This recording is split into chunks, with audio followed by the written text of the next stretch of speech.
Chapter 51, Truce Agreement. Knowing that the Senju and Uchiha were gonna start their final showdown, Masahiko felt excited. He packed up his clothes early and waited for Tobirama to come and try to cheat him into joining them as usual. He didn't expect a whole week to pass, but it did, and none came to ask for Masahiko. Tobirama doesn't know how strong his grandpa currently is. Yes, it's normal that he didn't come to me. Masahiko could only comfort his narcissist's heart. After waiting for more 3 days, Masahiko decided to give up on waiting and go by himself. "I'll take the initiative then."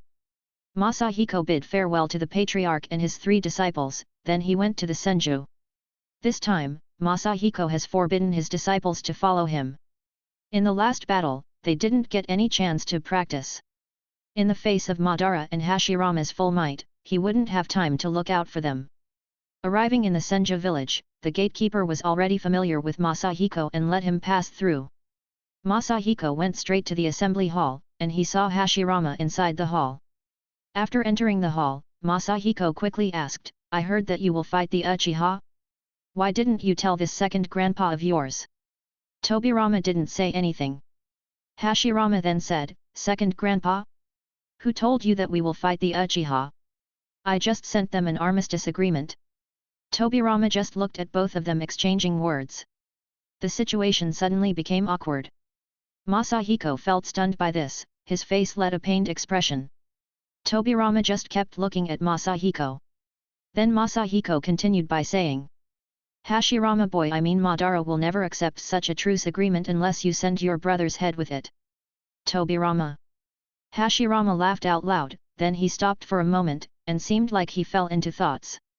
Oi brother, don't tell me that you're actually thinking about this." When he saw this, Tobirama turned and glared at Masahiko. Hashirama shook his head, then let out a sigh, and said, "Second grandpa, do you mean that Madara won't agree with this truce?" "Of course not. Would you agree if Tobirama was killed?" Masahiko asked back. Hashirama thought for a while, then he nodded. "Hashirama, you idiot!" Masahiko said helplessly. I didn't mean that. I nodded to say that I understand that Madara won't stop." Hashirama quickly explained. "Big brother, you two can keep talking, I'll go to visit the injured clansmen." Tobirama couldn't stand the situation, these two them made him extremely uncomfortable. After Tobirama left, Masahiko asked, "Do you have anyone injured?" "Well, I can help you with that." "No, second grandpa, they got injured 10 days ago, they're almost recovered." "I don't know why Tobirama remembered to visit them now." Hashirama scratched his head in confusion. Masahiko felt like laughing out loud. Hashirama is really an idiot. After things got calmer, Masahiko finally asked about what he really wanted to know. "How did you felt when you fought against Madara the other day? He should be really strong now." "Ah yes, I almost lost." There were traces of fear in Hashirama's eyes. Masahiko suddenly became serious. "What happened there?" "I don't know. How did Madara get his hand on the Kyuubi? He has become powerful." Hashirama slowly told Masahiko about the battle. Masahiko's face quickly changed, he felt shocked and remembered what the Uzumaki patriarch told him. The battle between those two was massive, it completely changes the shape of the earth for miles away from their battleground. "I thought he was just exaggerating. I didn't expect that Madara could get his hand on the Kyuubi this fast.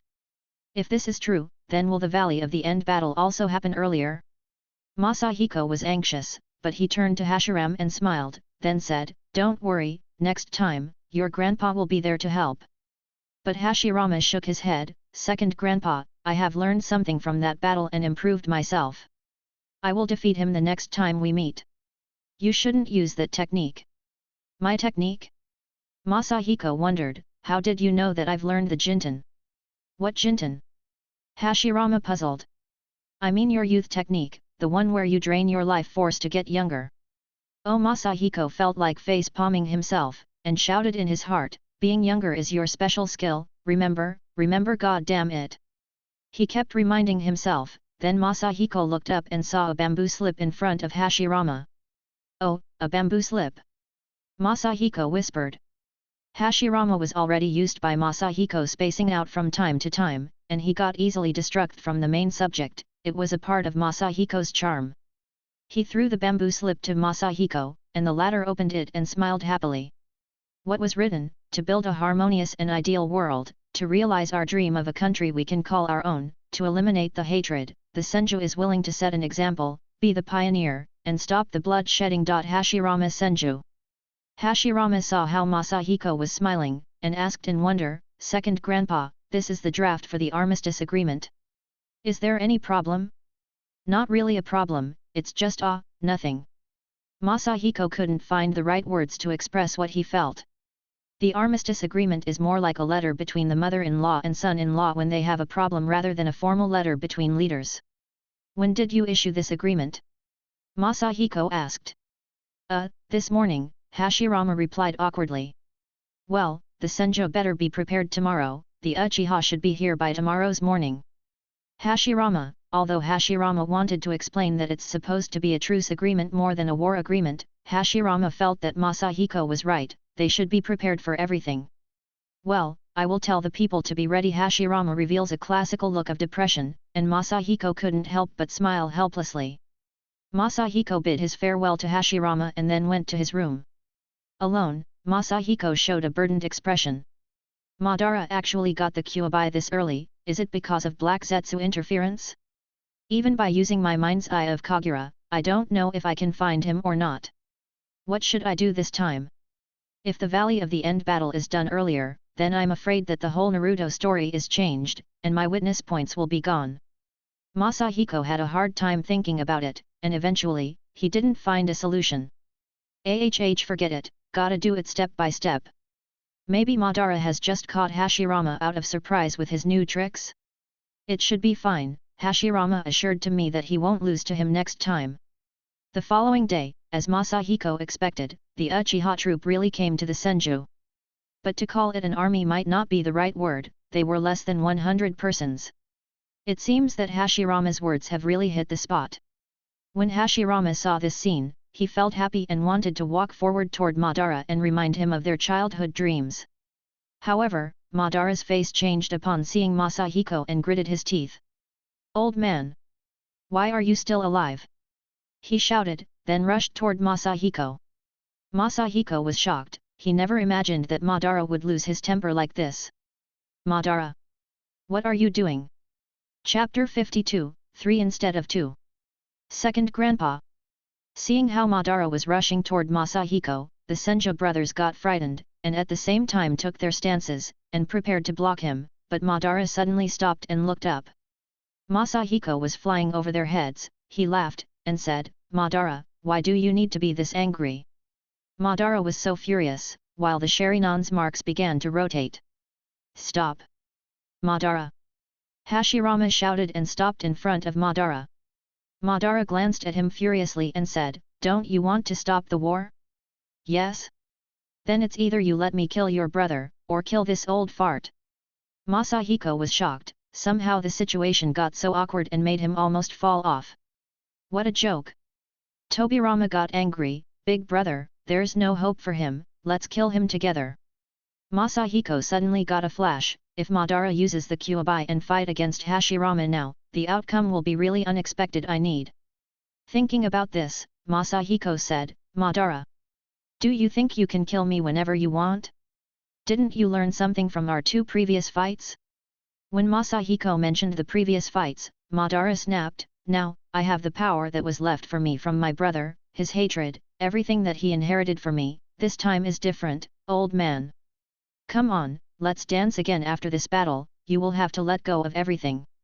Masahiko smiled and said. Second Grandpa Hashirama was about to say something, but Masahiko waved his hand at him to stop. "Hashirama, I'm also not the same guy from before, don't worry, I won't use that technique," Masahiko said.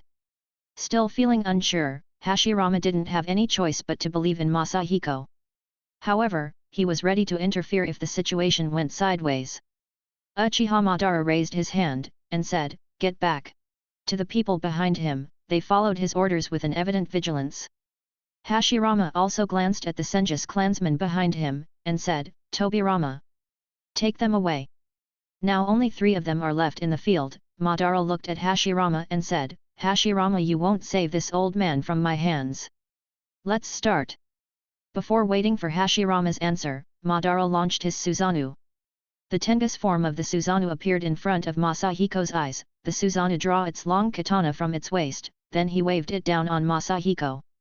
Oh, so this is the perfect form of the Susanoo, I finally had the chance to see it. Masahiko dodged the attack sideways, looking at the big mountain behind him that got split into two halves, then he sighed softly. Well, too bad it's so big it leaves a lot of opening. Doton opening earth rising excavation. Masahiko used some hand signs, then a wall under Susanoo right foot suddenly raised, the giant lost his balance, leaving Madara forced to use the sword to support the Susanoo's big body. Jinten detachment of the primitive world. A white crystal cube emerged out of Masahiko's palms, but he didn't aim at the Susanoo's body but at his katana, which made the Susanoo lose his balance. Old man! Madara shouted furiously mid-fall, and Masahiko could see clearly the hatred in his eyes. Fortunately, he flew in the air before reaching the ground. Otherwise, that fall would have caused an earthquake. Madara! You always embarrass yourself at the beginning of each fight, do we really need to go through all of that every time? Do you have to feel ashamed before you could show your true power? Masahiko smiled. Hearing this, Madara removed the Susanoo, then looked at Masahiko, and nodded slightly. Old man, you are right, every time I look down on you. You always come up with a new strange jutsu that caught me off guard. Thus, I declare you my second rival after Hashirama. This time, I won't show you any mercy.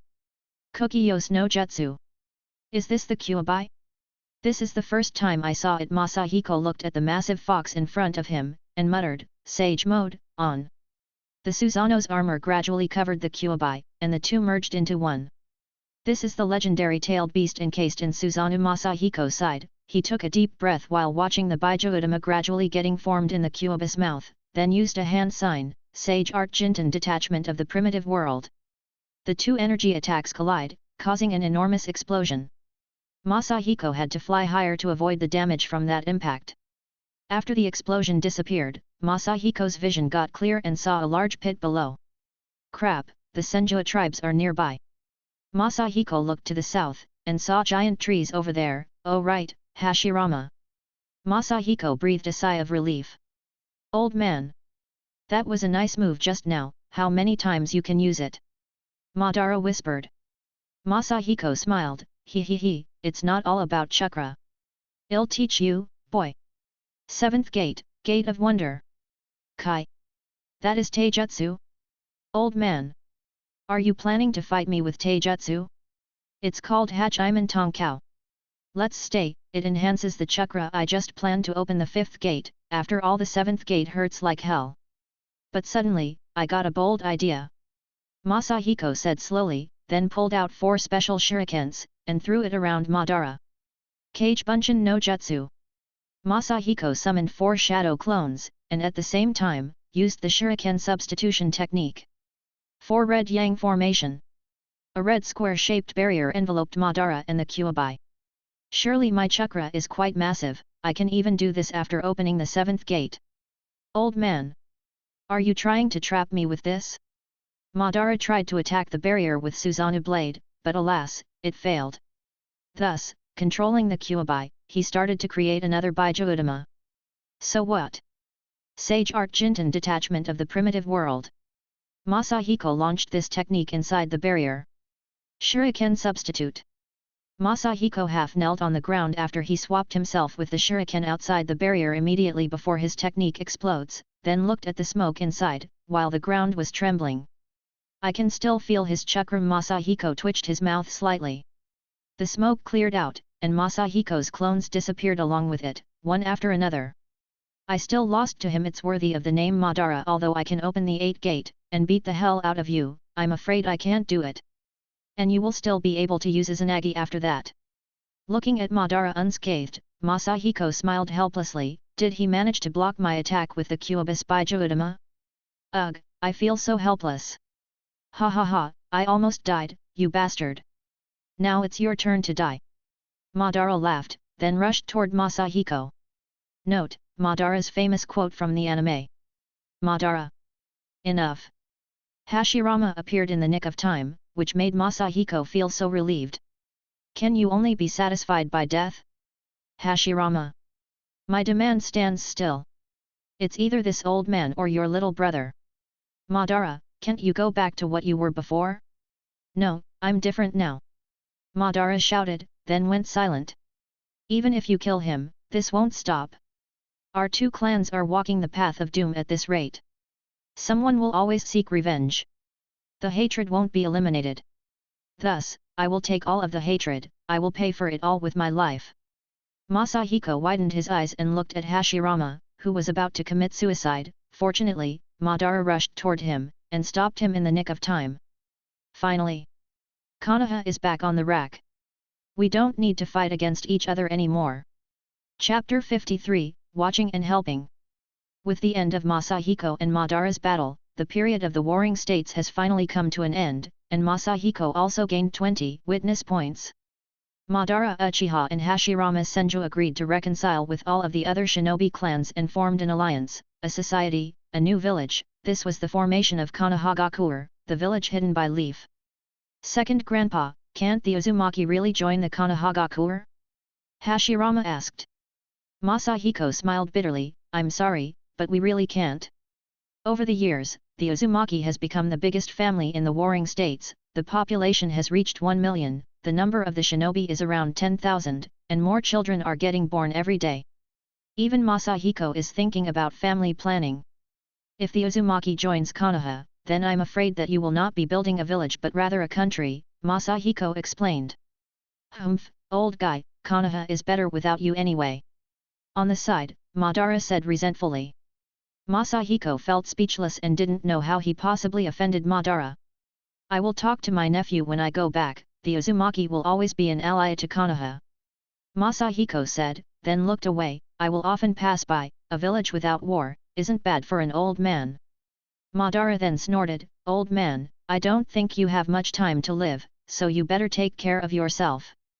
Masahiko ignored him, then he asked Hashirama, what about Tobirama? Why I don't see him? Oh, Tobirama is busy with the arrangement of the clan. Hashirama replied with a laugh. Masahiko shook his head and smiled, been a good friend of mine, such a pity, I can't say goodbye. Okay then, I'll go back.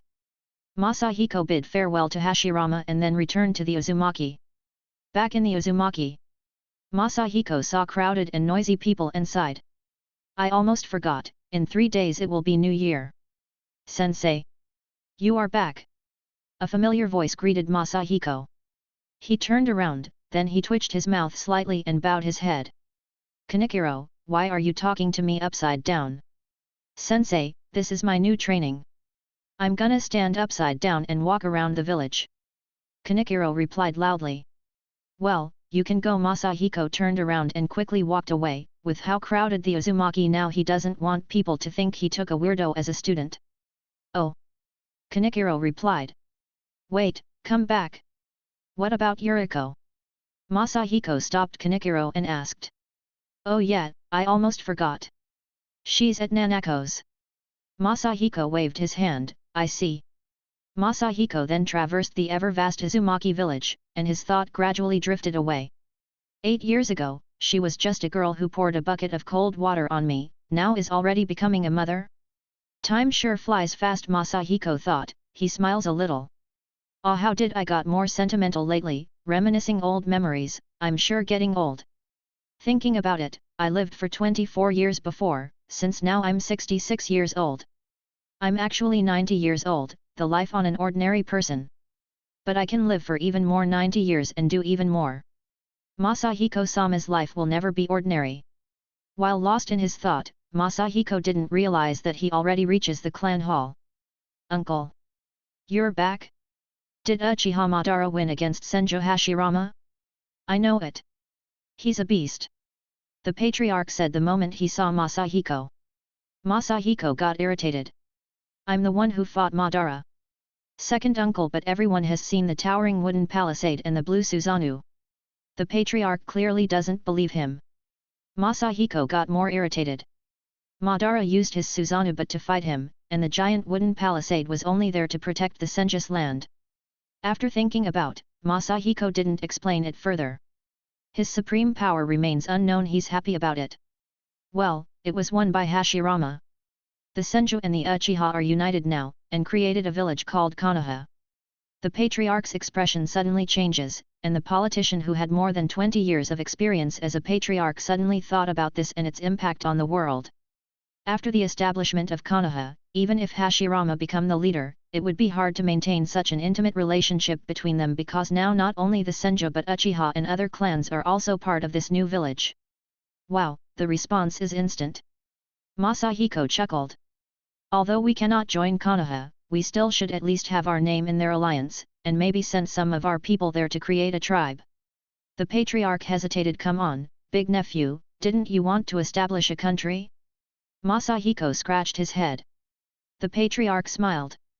A patriarch always needs to walk a straight path. Don't you want to make a big name for yourself? Masahiko smirked. I'm in my 50s, and I can still be at your service for more several years. The patriarch took a look at Masahiko. Hey, your second uncle here is special. Masahiko glanced at him.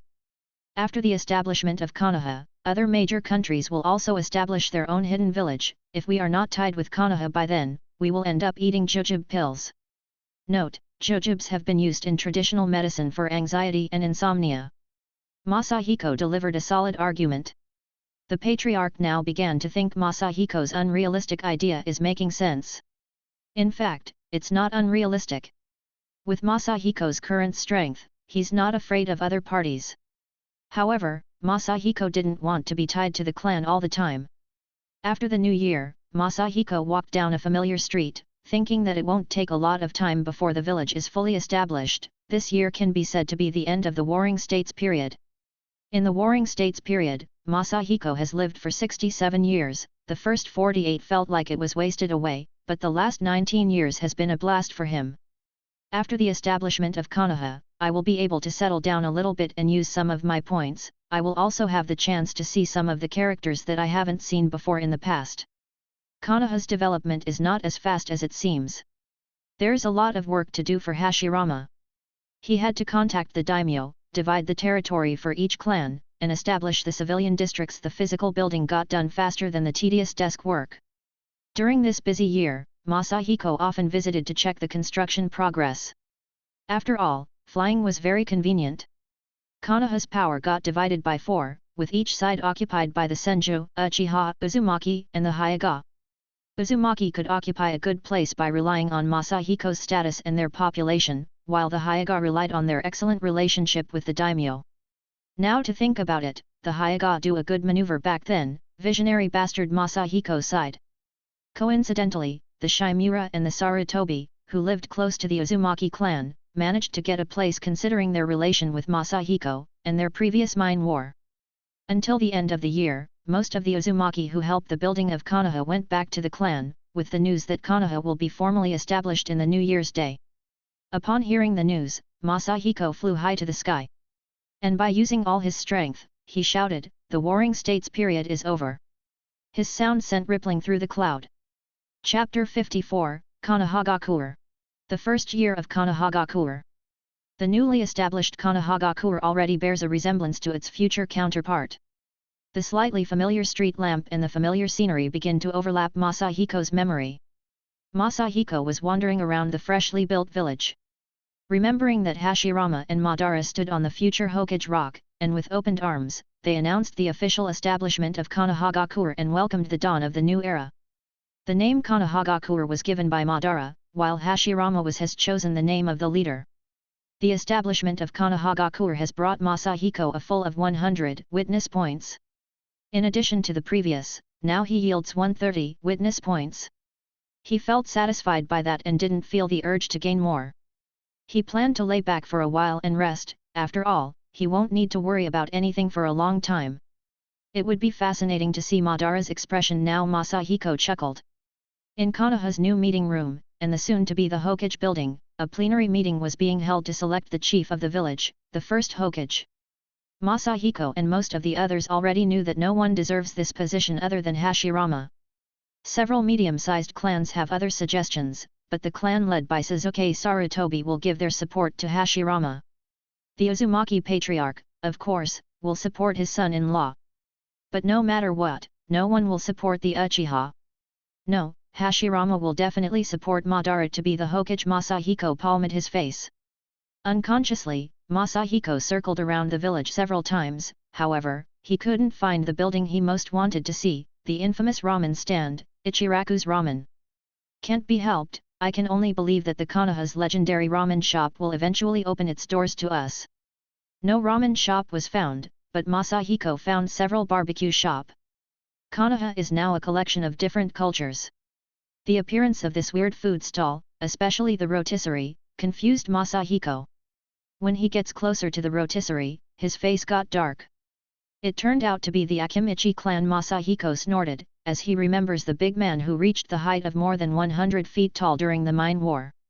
If it weren't for the Akimichi clan's men's special genetics, Masahiko would have really wanted their technique so that he would have the chance to be Sun Wukong when he used the Between Heaven and Earth technique. Note, a technique used by Sun Wukong in Journey to the West to increase its body size. Between Heaven and Earth? Masahiko whispered, I must be crazy. After taking a stroll around the village, he went back to the Hokage building. And he saw that people are leaving the building one after another. The first to come out was the patriarchs of the smaller clan, except Sasuke Sarutobi and Shimura Ken. Later the patriarchs of the 6 medium clans, all of them were the ones Masahiko is familiar with, the one whom he fought in the Mine War. Masahiko sighed, all of them are so old, yet none of them retired. It seems the younger generation lacks talent and ambition. At the end of the Warring States period, the decrease in the shinobi's campaign and strength was something inevitable. But in the next 3 ninja wars, each war will produce a great figure, which somehow proves that war is essential for the shinobi's improvement itself. It has ups and downs. Masahiko didn't say anything to the 6 patriarchs. Now Konoha is powerful, its power beyond any country or clan I've ever seen. Not to forget that there are 2 cage-level shinobi here. Wait, including me, make it 2.5, and at least 10 patriarchal-level shinobi, and not to mention countless elite jonin. Masahiko stood about 100 meters from the 6 patriarchs, watching them walk away, chit-chat with each other, and such. Surprisingly they didn't notice Masahiko. Oi, am I so insignificant here? Masahiko looked up and frowned. Then the Hyaga's patriarch passed by, even this old man didn't notice me? Then came out the Senju and Uzumaki patriarchs, and finally noticed Masahiko. Why are you so angry? 15 minutes later. At the Akimichi's barbecue shop. So, they chose you as the Hokage, and now you want me to give you some ideas? Masahiko chewed the food and said that out of the blue. You think you can fool you second grandpa with such a barbecue? Masahiko kept chewing and swallowing his food. Hashirama scratched his head and nodded embarrassedly. So, no one has supported Madara. Masahiko sighed. He can't be the Hokage, you will have to think of giving him another suitable position. What about Konoha's foreign exchange ambassador? Hashirama felt speechless, but he started to think that he wasted this barbecue for nothing. This position is clearly not suitable for Madara. In the meeting, I saw his expression, he didn't seem to be happy with the way the meeting went. I propose to decide the matter by vote. Hashirama sighed, now when I think about it, it seems even more inappropriate. Oh! Masahiko almost spit his barbecue, to vote? Don't you think that not have support is not enough? Geez man, voting will only humiliate him further. Hashirama looked depressed, Masahiko also felt terrible for saying this, thus, he tried next to comfort him, well, you are the Hokage now, why not make Madara the Grand Elder? Let the other patriarchs choose their elders. If you don't choose your brother, Madara won't object. This doesn't mend the situation. Hashirama got more depressed, now that he remembered the hostile relation between Madara and Tobirama. One of them is my younger brother, and the other is my great friend, it's really hard. Hashirama said. Why are you so gay? No, I'm not. I said, great friend. Masahiko ate a satisfying meal, he even ate some from Hashirama's plate. Akimichi must have some kind of special recipe. If not, then how can I not stop eating this? I have to know. Masahiko thought about it, completely forgetting Hashirama's depressed state. A week later, unsurprisingly, Hashirama got selected as the Hokage, with an overwhelming advantage, and watching Madara's expression was really satisfying for Masahiko. Masahiko didn't really know the process of this election. Also, the night before the vote was announced, Masahiko heard the conversation between Tobirama and Hashirama. Tobirama was against the idea of giving Madara the leadership and revealed to his brother the secrets behind the Uchiha's eternal Sharingan.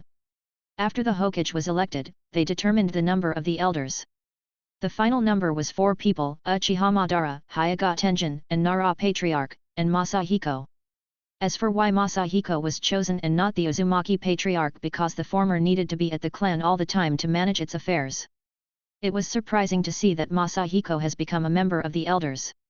The elders group already has Madara as the cage-level powerhouse, so they choose Masahiko mostly because of his excellent relationship with the Shimura and Sarutobi. As for Tobirama, he did his brother's escort as expected, and established the first generation of Konoha military police force. When all is set, the village began to get busy again. And they prepare the Tenji ceremony for the first ascension of the Hokage. Chapter 55. 1st of February, the first Hokage inauguration ceremony was held according to the schedule. The people attending the ceremony were the patriarch from various clans, the 4 elders, and the newly formed Hokage guard force. And also the daimyo himself and a little girl he brought, and his 6 bodyguards from the 18 guardian ninja. This girl must be not even 10 yet. I don't think she's the daughter of the daimyo, quite cute though. I am not a lilicon, but maybe the 50 years old daimyo is. There are various reasons why the daimyo came and decided to attach the land of fire to Konoha. Shinobi is an unusual occupation here. Since the beginning of the ninjutsu, created by the sage of the 6th path, Rikudo Sennin, shinobis begin to squeeze its way to the warrior community in this world and also start to pave its own history. The emergence of shinobi also gave the birthmark of the Warring States period that lasted for centuries. It can be said that up until now, the shinobi was a harbinger of destruction and has rarely taken part in creation. In the Warring States period, the main policy of many clans was to cultivate and train oneself to produce the strongest shinobis possible in the entire continent. The weak must submit to the strong. And the relatively weak clans such as the Uzumaki clan have to pay tribute to the strong. But after the birth of Konohagakure, all of this change. Everyone got equal rights. They share the same ground and dream, and there's no aggression between each other. Therefore, to ensure lasting prosperity, the resource issue must be solved. Masahiko also thought of some ways to solve this. The first thing is to take missions from people outside of the village, to ensure minimum cash supply for the village upkeep. But this is obviously only a drop in a bucket. In desperate situations, Konoha could solely rely on the daimyo and get funds from him. So now, Konoha is partially a military associate that belongs to the Land of Fire, but still, have autonomy of its own. Therefore, the daimyo presence in the Hokage inauguration is to ensure that this cooperation will keep going smoothly for the interest of both parties. It was almost noon, and nearly all of the audience have come. Masahiko nodded to Tobirama, and the latter walked to the front of the stage. I officially announce the beginning of the inauguration with a word from the man himself, the Hokage. There was silence for a moment, but Masahiko laughed. He laughed harshly, that he felt so embarrassed. He looked around after that and immediately apologized. He didn't expect that they will accept his proposal. The moment he looked at Hashirama's nervous expression, he couldn't hold his laugh. Hashirama took a deep breath, then he stepped forward and began his honest speech. Today we're gathered here for the first time to officially announce the establishment of Konoha. This is truly a glorious moment. We will finally bid farewell to our previous life, where there's only war, and welcome our new peaceful and harmonious life. To ensure this peace, let us put our hands together to protect the future of our village. I'm very honored to be chosen as the first Hokage. Hashirama wiped the tears from his eyes. I will use all my strength to ensure our village peace and prosperity. Hashirama then took a few seconds breath, then he continues, thousands of years ago, after the death of the Rikudo Sennin, this world has sunk into the endless war period. We fought each other for the Baijuyu that he left us, seeking power. In this long period of war, the world was left torn and devastated. Ninjas or civilians alike became the victims of this war. Hashirama looked back at Madara. Even friends couldn't tell each other's their family names out fear that war can outbreak at any time. The children will be sent to the battlefield to fight at any time. Countless people lost their families in war. But I have to say, with our might, everyone can live in harmony far from the war in this village. No more war. No more hatred. People can tell their family name without fear, and no more children will die in vain. An era of peace is coming.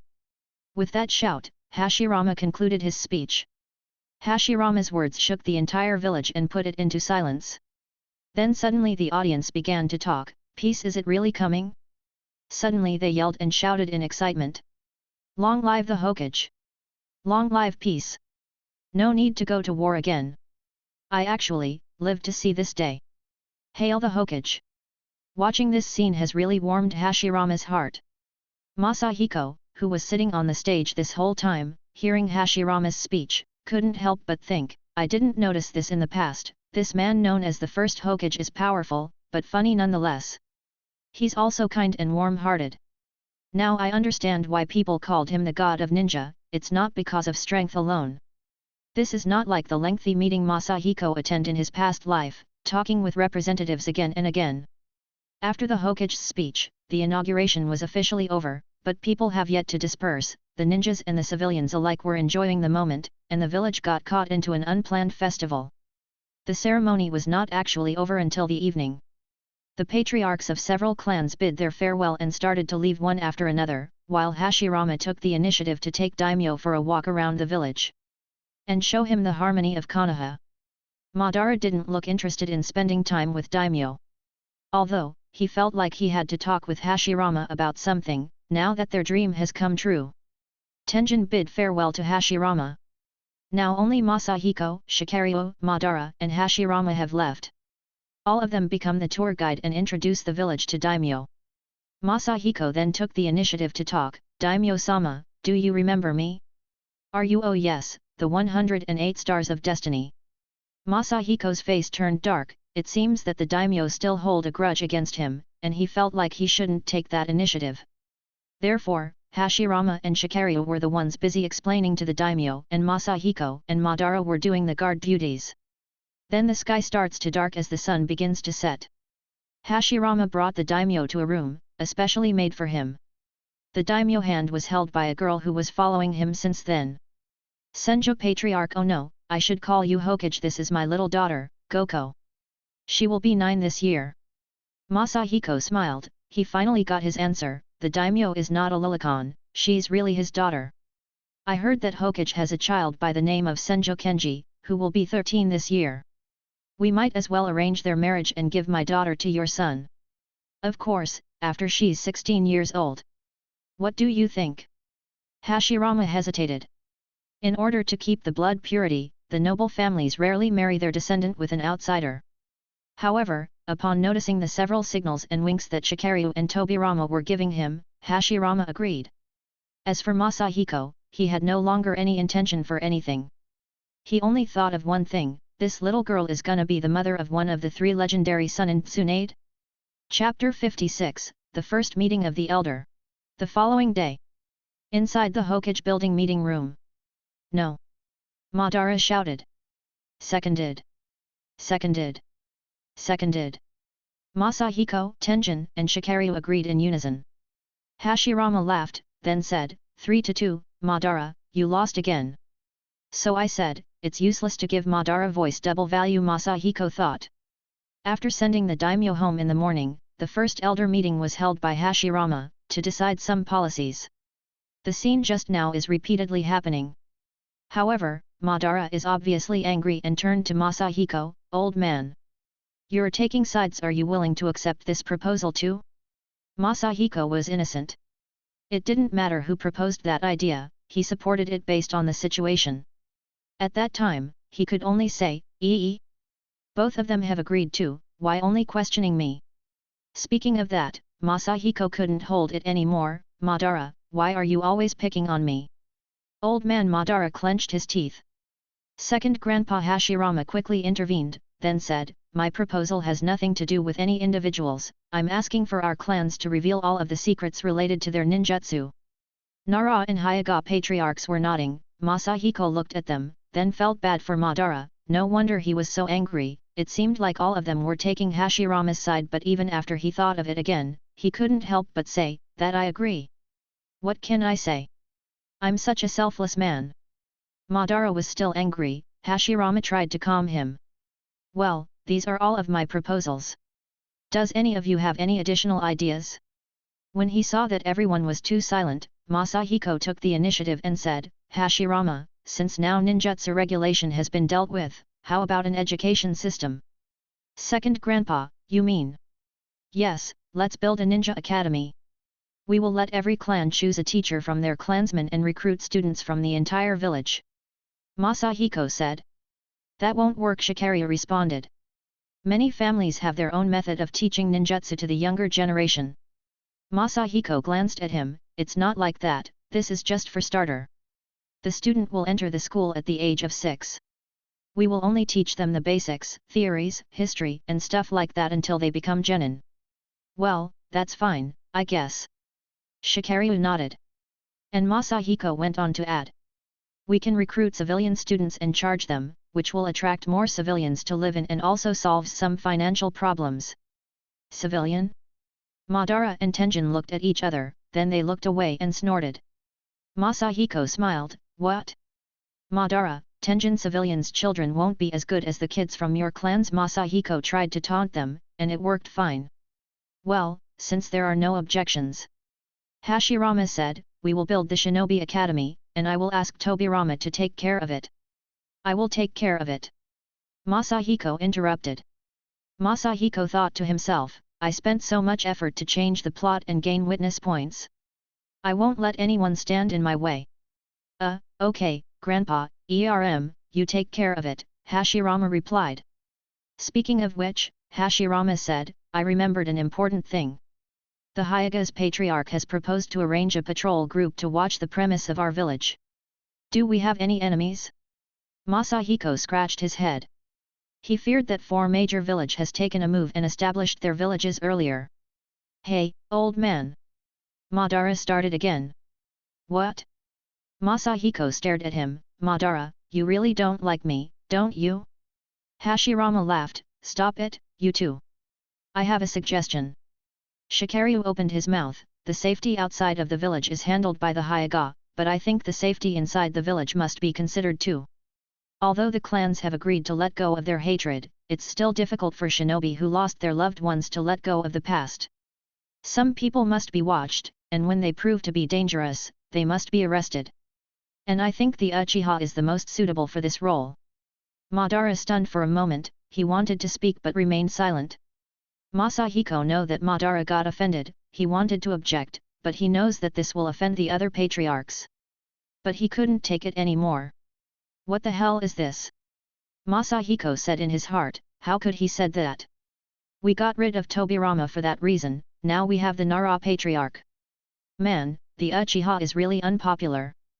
Although Masahiko has some feud with Madara, he didn't really hate the Uchiha. He even feels sad knowing that the Uchiha will rebel in the future.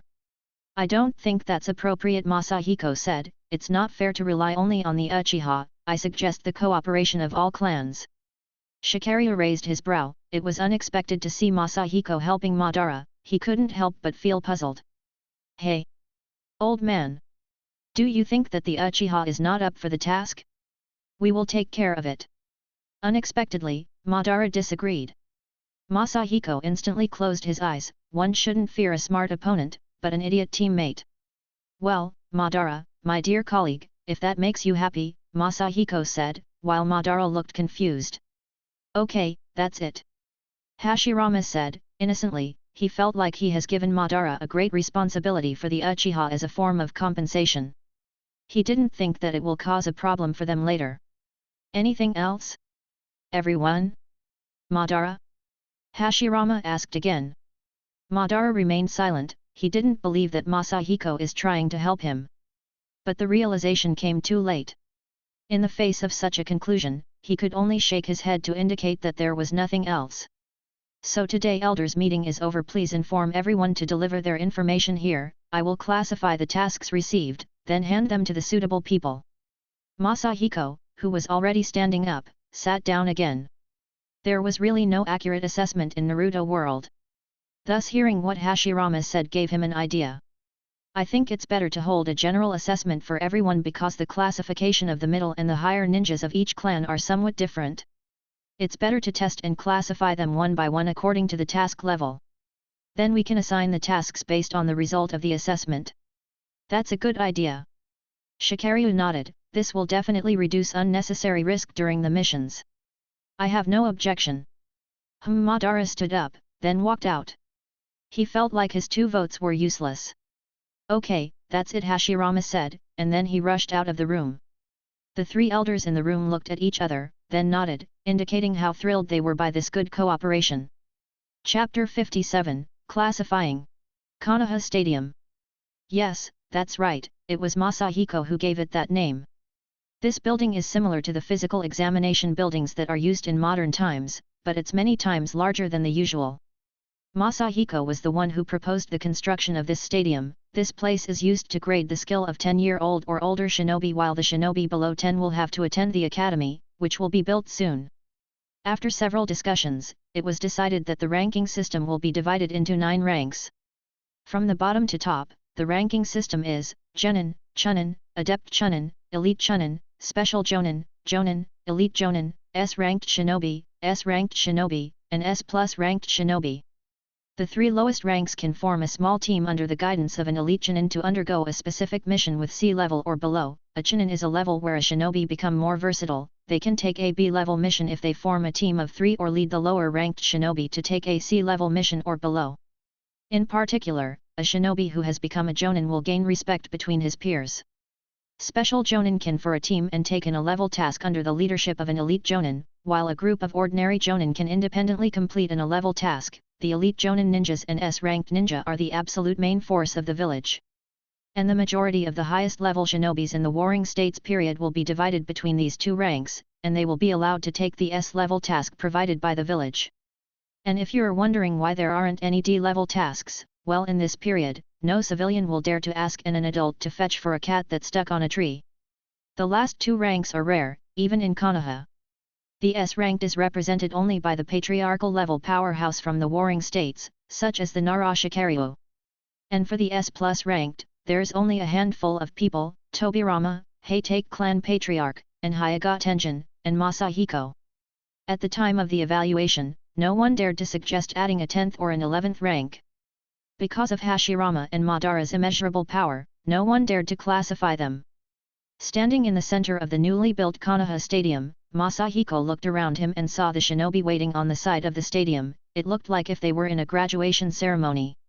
Several elders from various clans took the test, and they were evaluated by Hyaga Tenjin using his Byakugan, which was very convenient. The Chunin were evaluated by Shikariu, and he could determine with a glance if they had the standards. And the Jonin were evaluated by Masahiko because Masahiko didn't really have any shortcomings, and his wit can't be easily fooled. As for the S-ranked, it was initially gonna be taken by Hashirama, who wanted to come in person to evaluate them. But Masahiko had another idea. I think Madara is more suitable. He will just stand there, and everyone unconsciously will attack him with all of their strength. As for Madara's reaction, that it is another long story, mixed with cold stares and shouting. A figure suddenly appeared in front of Masahi, interrupting his thought. He glanced up. White hair, you're from the Heitake clan. Only about 12 or 13 years old, you wanna be evaluated by me? The boy smiled, then replies, Elder, my hair is blue. Masahiko got embarrassed and tried to explain, oh, today's sunshine is really dazzling. So blue long-haired boy, are you from the Heitake family? The boy, on the opposite side, was still gentle, Elder, I'm not a member of the Heitake family, my name is Kato Jin. Oh, cough cough. Masahiko choked by his own spit upon hearing his name. The teenager couldn't hold it anymore, and the smile got wiped off his face. Elder, is something wrong with my name? I didn't expect him to be from the Kato family, Masahiko thought, then said out loud. Nope, you're okay. There are 3 tests in total, and you have cleared the first 2. Kato then handed a letter to Masahiko. Oh, that's a great evaluation, and you've mastered a lot of ninjutsu. Considering your age, you're pretty good. So you wanna be a special Jonin? Kato nodded. I practiced the secret technique of my clan, and I want to be tested by the elder. Masahiko nodded. Use it once on me. Kato looked worried for a moment. Elder, my technique is kinda special. It's okay, your special technique is the spiritual transformation technique, isn't it? Don't worry, my yin attribute is level 6. What are you talking about? It's okay, you can attack at will, it's not like I'm gonna lose to you, boy. Masahiko looked impatient. Kato stopped talking, and with an angry-looking face, he cast his jutsu, spirit transformation technique. After a short while, his face completely turned pale. His soul took an ethereal form and entered Masahiko's spiritual world. As soon as he did, Kato's spirit got kicked in the ass by Masahiko's, and flew back to his own body. Ha ha ha, the strength of your spirit is okay, but still, you got kicked by mine. Masahiko laughed, forget it, you passed, next one. Kato's face changed a little, he frowned and looked sad, then left silently. Masahiko laughed secretly, Dan Kato, is supposed to be his son. Dan Kato is the man that will have a romantic relationship with the goddess Tsunade. He made a lot of people jealous, how can I not bully him? While Masahiko was thinking about this, suddenly a big shadow appeared. Masahiko looked up and saw a huge fat man standing before him. Ah, isn't it the Akimichi family? If you tell me the secret recipe of your clan's barbecue, I will promote you to an elite jonin, how about that? The fat man scratched his head in confusion and said with a loud voice that scared Masahiko, really? When he saw how the other candidates were looking at him weirdly, the expression on Masahiko's face changed, just kidding, come here and earn it. The test result came out, and Masahiko's face looked pale. This fat man was actually qualified to be an elite jonin. Masahiko felt as if he was being teased. Next. Grandpa, it's my turn. A familiar figure approached Masahiko. Oh, Kenji, I know about your strength. You don't have to take the test, okay? Kenji nodded in agreement, and then Masahiko grinned. So did you got all lovey-dovey with the daimyo's daughter? Dovey, what? And which girl? Masahiko's face changed, it seems that Kenji doesn't know? Could it be that Hashirama is afraid that Mito will get angry when she know that Hashirama has set their son's marriage without her consent? Poor Hashirama! Masahiko didn't dare to let this conversation go any further, and he quickly changed the subject. Oh, nothing, it's nothing. Next. The evaluation kept going for 3 full days. The number of shinobi in Konoha is more than 100,000. And with the Uzumaki clan as their allies, you can say that Konoha's current forces are actually terrifying. When Hashirama looked at this number, he seemed sullen and said to Masahiko, we cannot provide enough missions for all of these shinobi.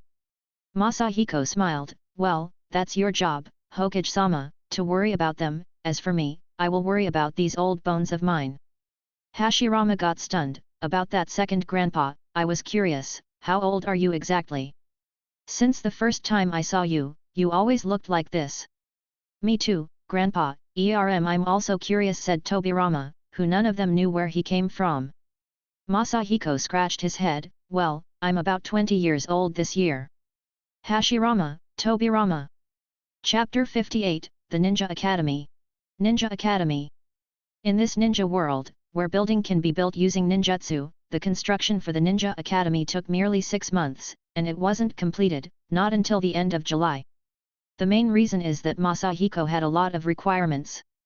At some point, there wasn't enough equipment to carry on his endless tasks. He even asked for music rooms, decorations, and such. At the same time, he was mumbling all the time about the building's resistance to earthquakes, saying that the seismic level is not high enough. It should be at least on level 8 seismic rating.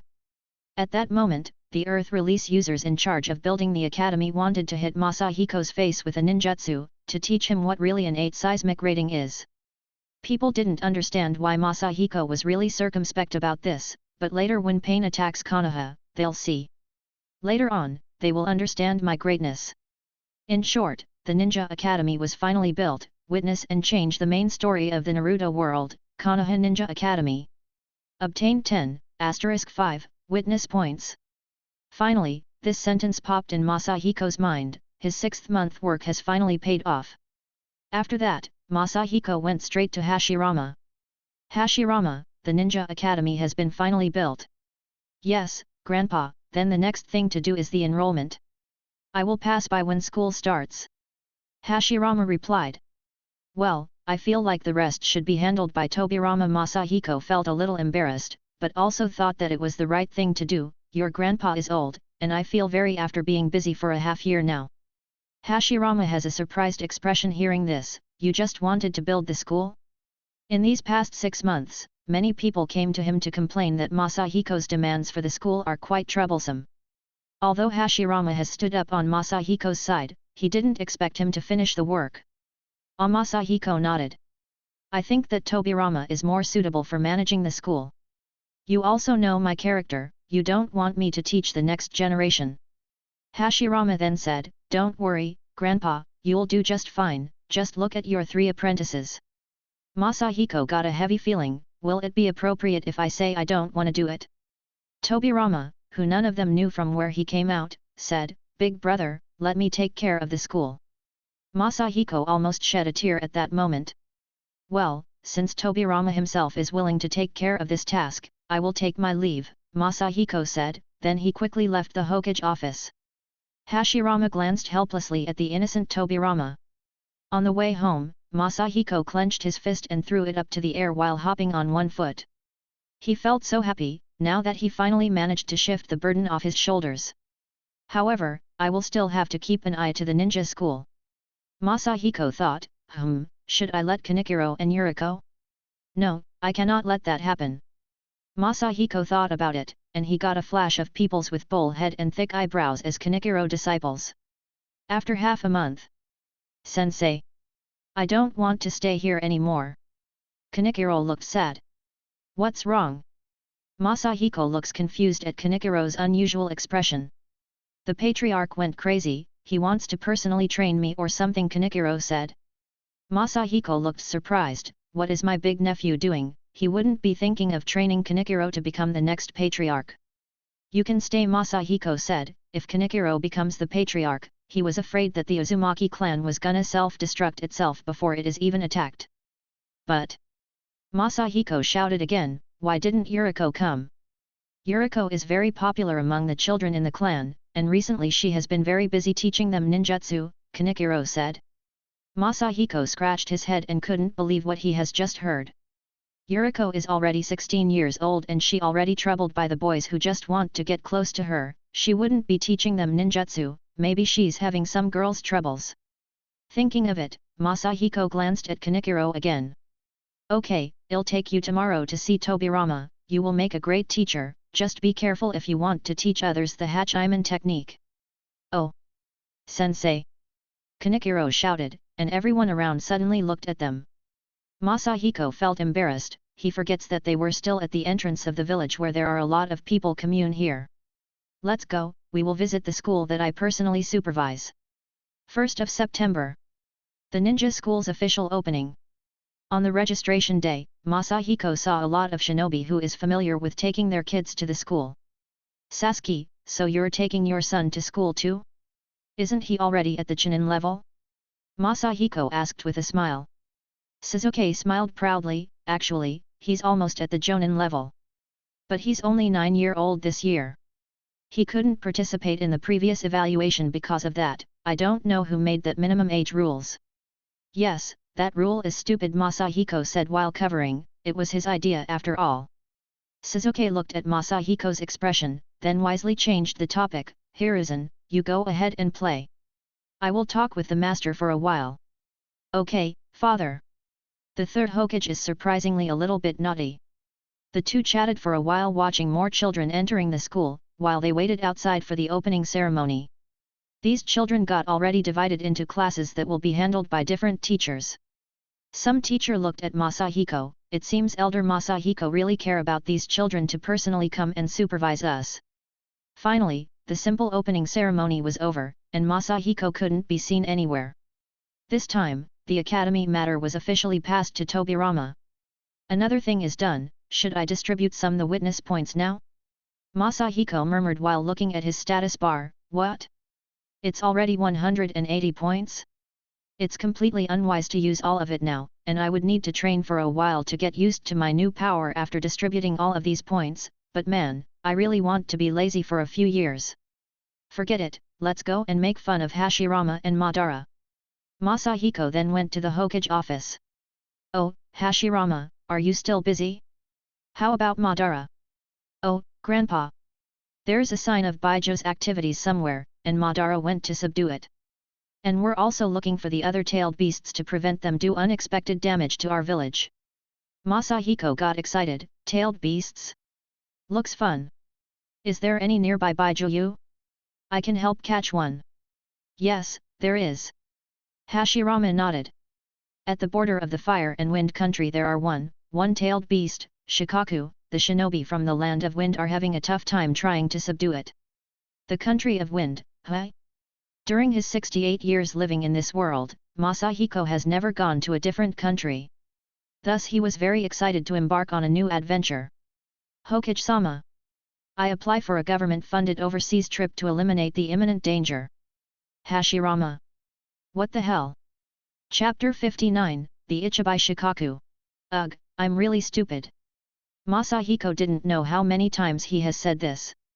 Wandering around in the desert, Masahiko remembered some scenes from the anime in his previous life, when the first 5-Kage meeting was held. The first Hokage proposed to distribute the tailed beasts.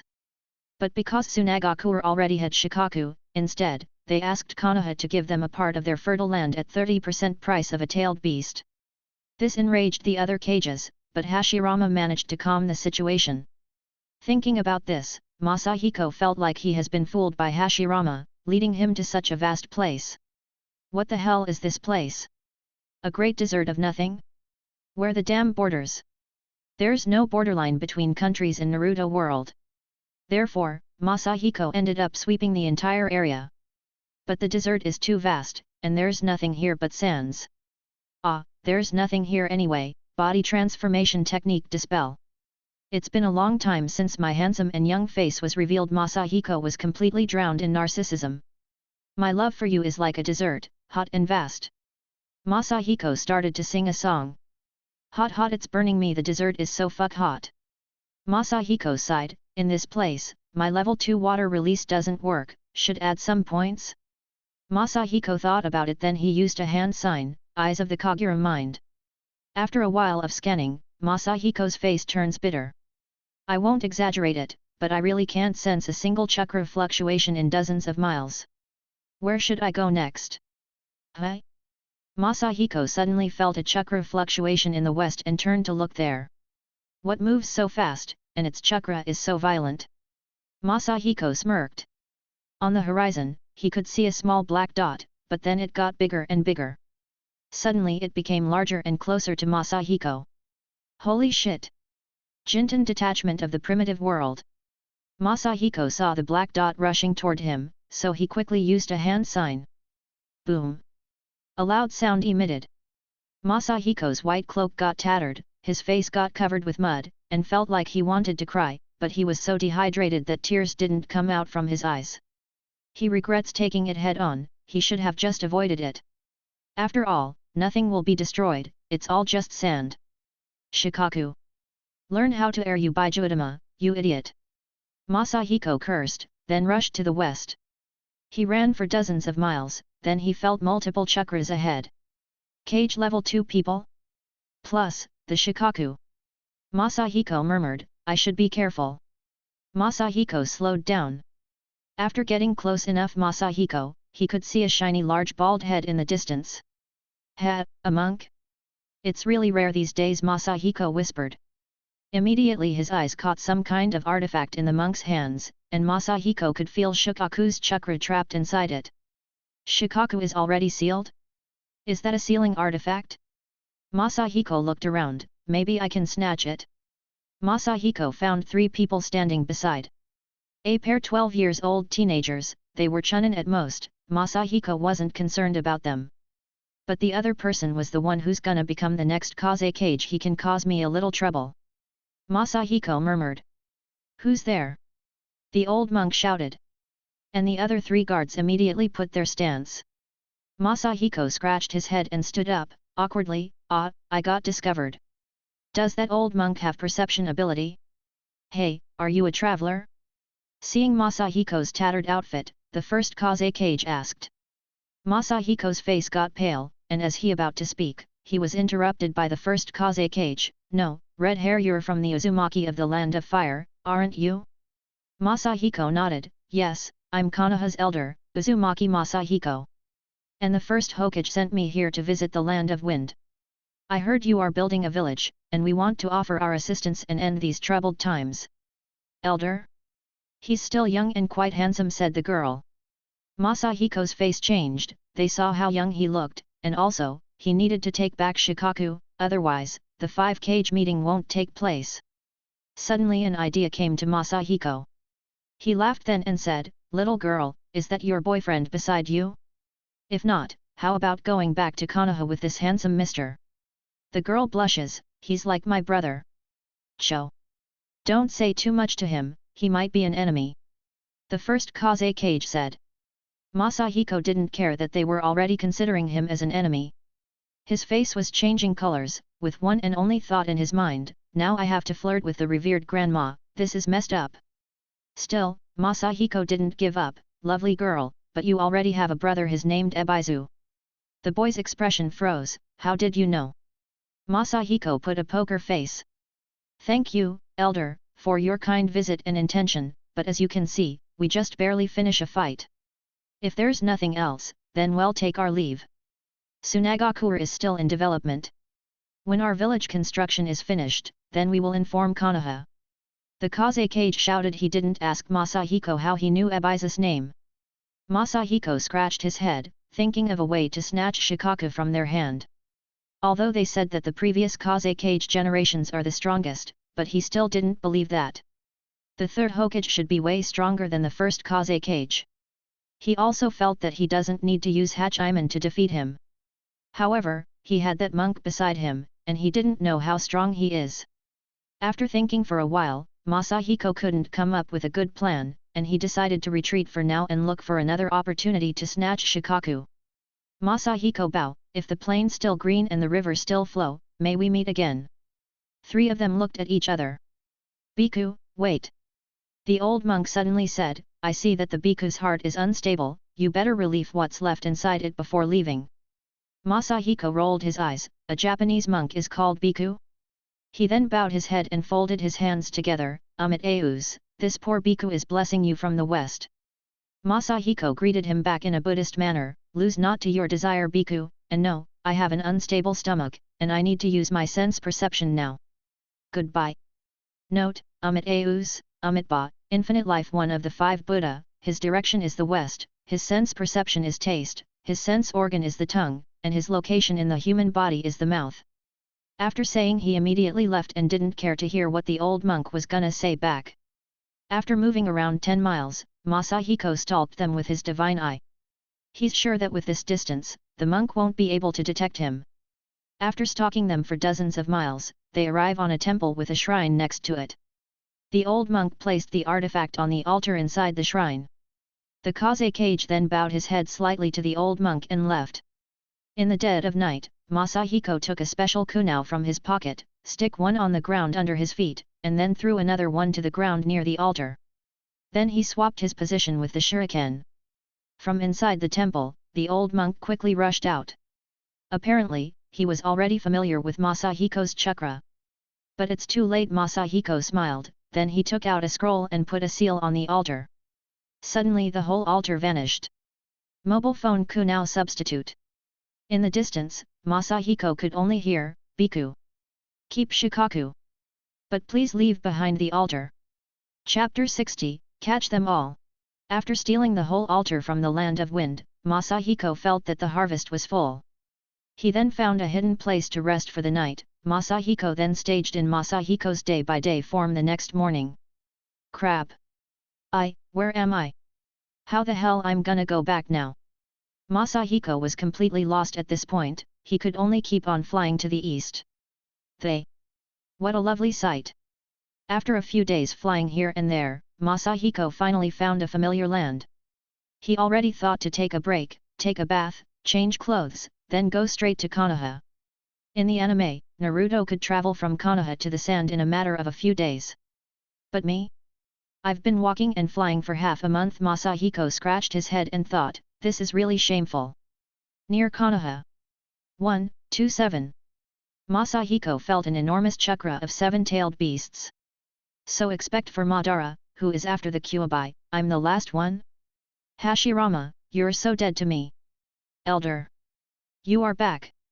The hokage is waiting for you. The Hyuga clan guard greets him. Masahiko nodded, I know, I'm going to him right now. Hokage office.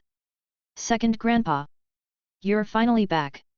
It usually takes only a week to go to the Land of Wind, you have gone for so long, I was so worried. Hashirama took the initiative to talk first. Masahiko's face turned gloomy, what can I do? I also feel terrible. What do you want me to say, I got lost? Masahiko's expression then got positive, well, this grandpa has worked hard for you this time, Hashirama. You better be expecting an expenses report later. Whatever you want, the most important thing is, have you caught it in the end? Hashirama asked. Dude, it's me you're talking about, of course, I did. Masahiko took out the sealing scroll, hey, I see that you have already caught the other Baijuyu. How did you do it so fast? Well, Hashirama then answered, I caught them using wood clones, the last one got caught 2 days ago. Is that so? Masahiko scratched his head and felt like something was wrong. Noticing that, Hashirama quickly interrupted Masahiko, let's get out of the village to seal the last one. Masahiko then abandoned his thoughts and followed Hashirama. Behind his back, Hashirama suddenly posed a gesture of victory, while Tobirama smirked evilly. If Masahiko saw that, he would have known that Hashirama has joined his force with Tobirama to catch these Baijuyu. After they come to an open area, with more than 10 miles away from Konohagakure, Masahiko took out the sealing scroll and unsealed it. The altar of the wind shrine appeared in front of them. Hashirama was ready to seal the Ichibai just to find out that it wasn't him but an altar. Isn't this, the altar of the Land of Wind? Asked Hashirama, who wiped the sweat on his forehead. Second Grandpa, did you attack the folks there? Details aren't important. Masahiko smiled, it's here, and that's the important thing. Masahiko entered the altar, then after half a minute, he walked out carrying the artifact seal. Fuinjutsu unseal. Time froze there. Obviously, Masahiko wanted to lift the seal, but nothing happened. I don't have the formula of this seal. Masahiko scratched his head, wondering how he could unseal it. Second Grandpa? Hashirama got worried, this artifact. Masahiko smiled awkwardly and said, there's a seal integrated on this artifact that I've stolen from the old monka, I mean borrowed. Hashirama felt speechless, I thought, that you're the one who captured the Ichibai. Don't pay attention to these trivial matters. Masahiko then turned and whispered, how the hell I'm gonna unseal this thing? Having a hard time? Always open your system. Fuinjutsu, LV6, 420,328, plus, witness points, 180 points. I'm a rich man now. If level 6 doesn't work, then just level it up. If 7 still doesn't work, then level it up again, and if 8 doesn't work, then it will be LV9. Then Masahiko put 58 witness points to Fuinjutsu. Fuinjutsu, LV8, 1000328. You motherless piece. 5 million? Are you trying to rub me? After he earned these 180 points, Masahiko thought that life will be easier from now on. He wanted to become an overpowered Dark Souls boss with full attributes before the 4th war, but now it seems. Second Grandpa? Shikaku? On the side, Hashirama noticed how Masahiko was dazing and interrupted his painful monologue. Nothing, it's okay, Fuinjutsu unseal. Masahiko tried to unseal it again, but with time, with his 8 LVL marvelous sealing technique. Even if he didn't know the specific method of unsealing it, he succeeded. Then a colossal tanuki appeared in front of them, with all of his body covered with cursed marks. Note, tanuki, a raccoon-like animal. Damn you, old monk! Upon his release, Shikaku let out a loud shout. Masahiko immediately covered his ears. After screaming out loud, Shikaku finally noticed Masahiko and Hashirama. He lowered his head to see them clearer. Are you the one who freed me? As a way to show my gratitude, I will eat you both. Masahiko's expression got so serious that he turned to Hashirama and said, Hashirama, silence that fat tanuki. Hashirama took his stance and then unleashed a barrage of ninjutsu. Mokuton, nativity of a world of trees. Mokuton, wood golem. Hokage style elder jutsu, 10th edict on enlightenment. The giant wood golem, who had the word seal written on his palm, pressed it on Shikaku's forehead, making an end to his screaming. Hashirama is getting stronger every time. Masahiko whispered, he and Madara are in their 30s, how is their strength still improving? Hashirama then dragged Shikako with a wooden technique to Konoha's main gate. This time, all of the 8 Baijuya were all together. What a wonderful view, Masahiko smiled, suddenly his face got stiff. Hashirama, could you swap the position of the 8 tails and the 5 tails? Although Hashirama didn't understand, he did it anyway. Well, this is much better. Masahiko murmured, the left side of Konoha's gate is the 1357 tails, and the right side is 2468 tails. This is an orgasm for an OCD. Note, obsessive-compulsive disorder, OCD, is a mental health disorder that affects people of all ages and walks of life, and occurs when a person gets caught in a cycle of obsessions and compulsions. Hashirama. Okay, second grandpa, I'll go back first, there's still some work to be done. And we also have to wait for Madara to come back. Wait, what are you gonna do with these tailed beasts? Masahiko asked. Not sure. Just catch them first and think later.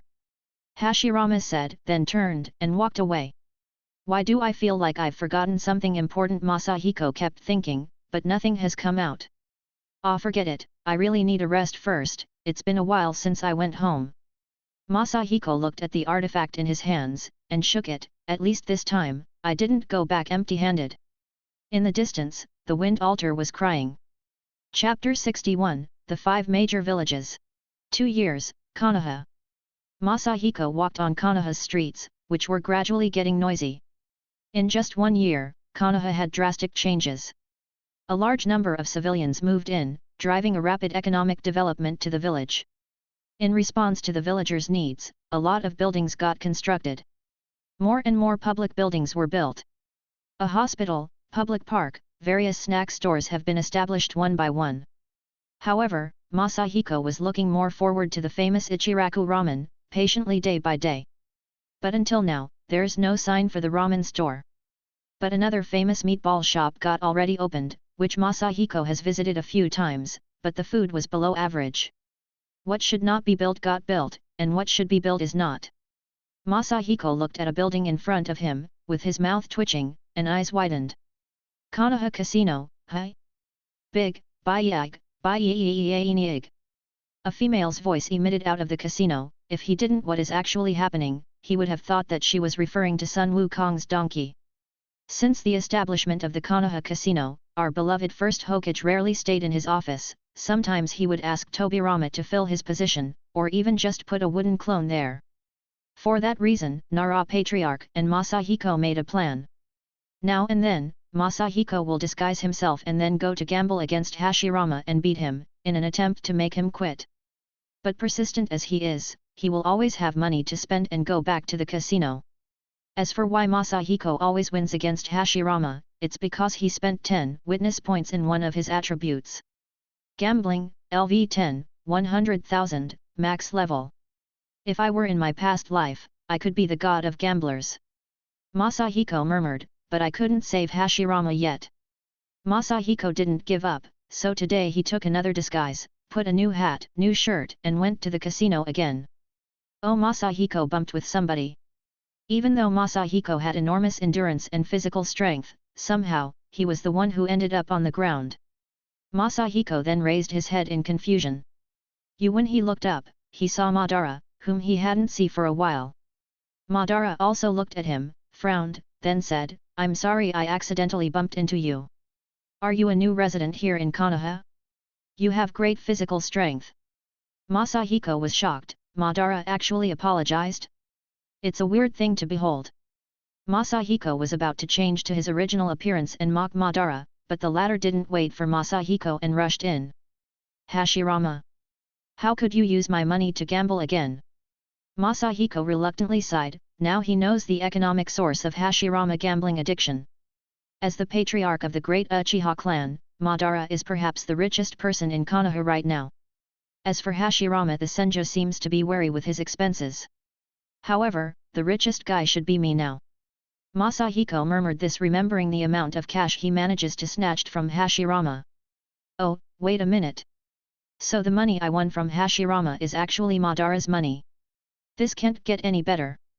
Inside of the gambling house, Hashirama, the first Hokage, as no different for other gamblers, he didn't have a special treatment when faced with creditors. One creditor hasn't finished the deal yet, and another came to take his money. Hashirama looked sad, and murmured silently in his heart, who can I borrow some money from next? Grandpa? The Uzumaki should be rich. Then Tobirama came to take Hashirama out from the gambling house. Tobirama, you have to believe in your big brother's gambling skill. I just had bad luck these days. Whenever I was winning money, a new face will come and beat me, taking it all of himself. Big brother, shut up! Tobirama shouted while Hashirama looked helpless. Give up already, your money has been taken by Grandpa. You got fooled. Masahiko's face changed, Nara Patriarch. That loud-mouthful bastard. Hashirama got shocked, and he looked like he has finally realized something. Huh? That is to say, that old man has my money? Now Madara is the shocked one. It seems that this is the end of Masahiko's scamming career. Big brother! You really need to stop this gambling, there's an emergency. Suddenly Hashirama's expression became serious. What? An intelligence report? He then looked around and said, Madara, Tobirama, let's head back and discuss this matter at once.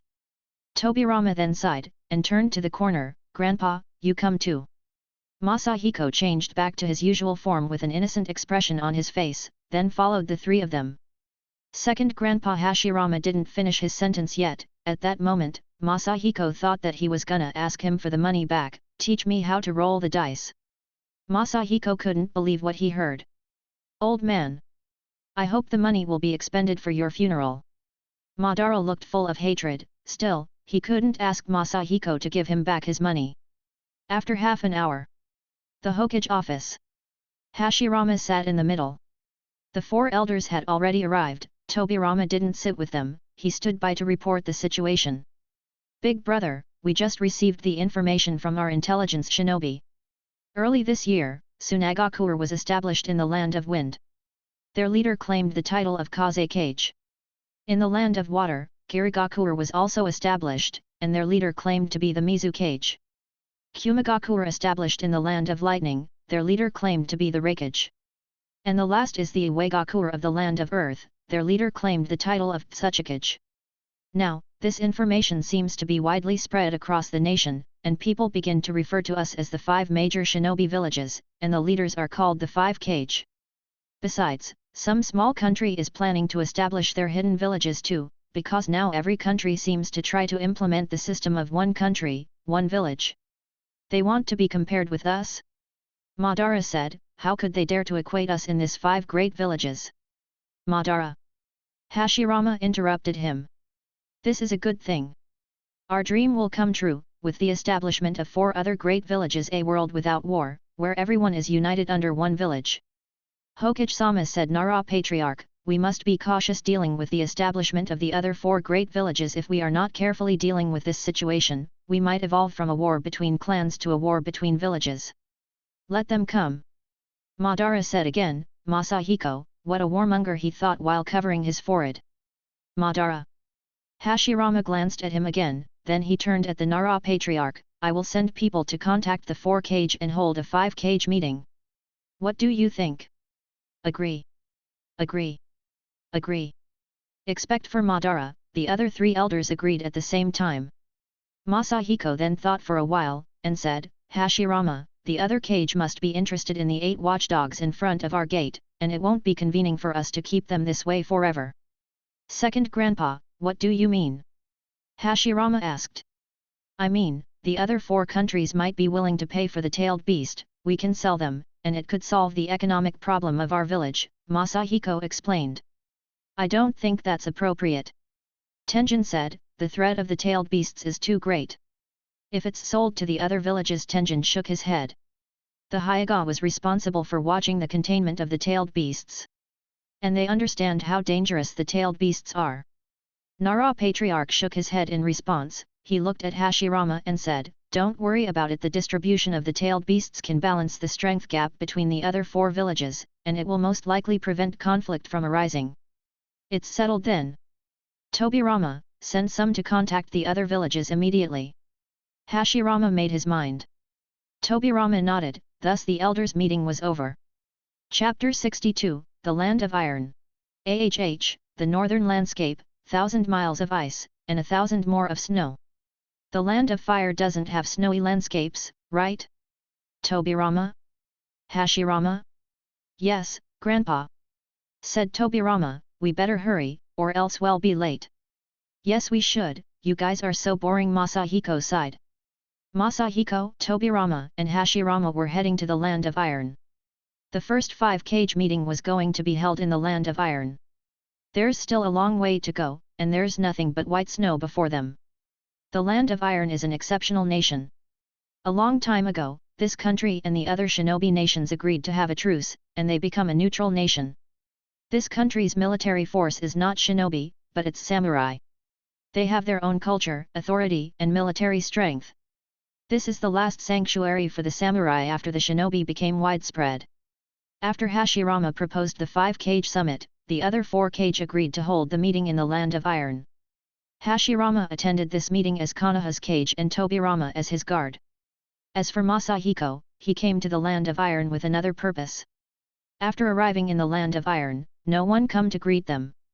This is because currently, the land of iron is in chaos.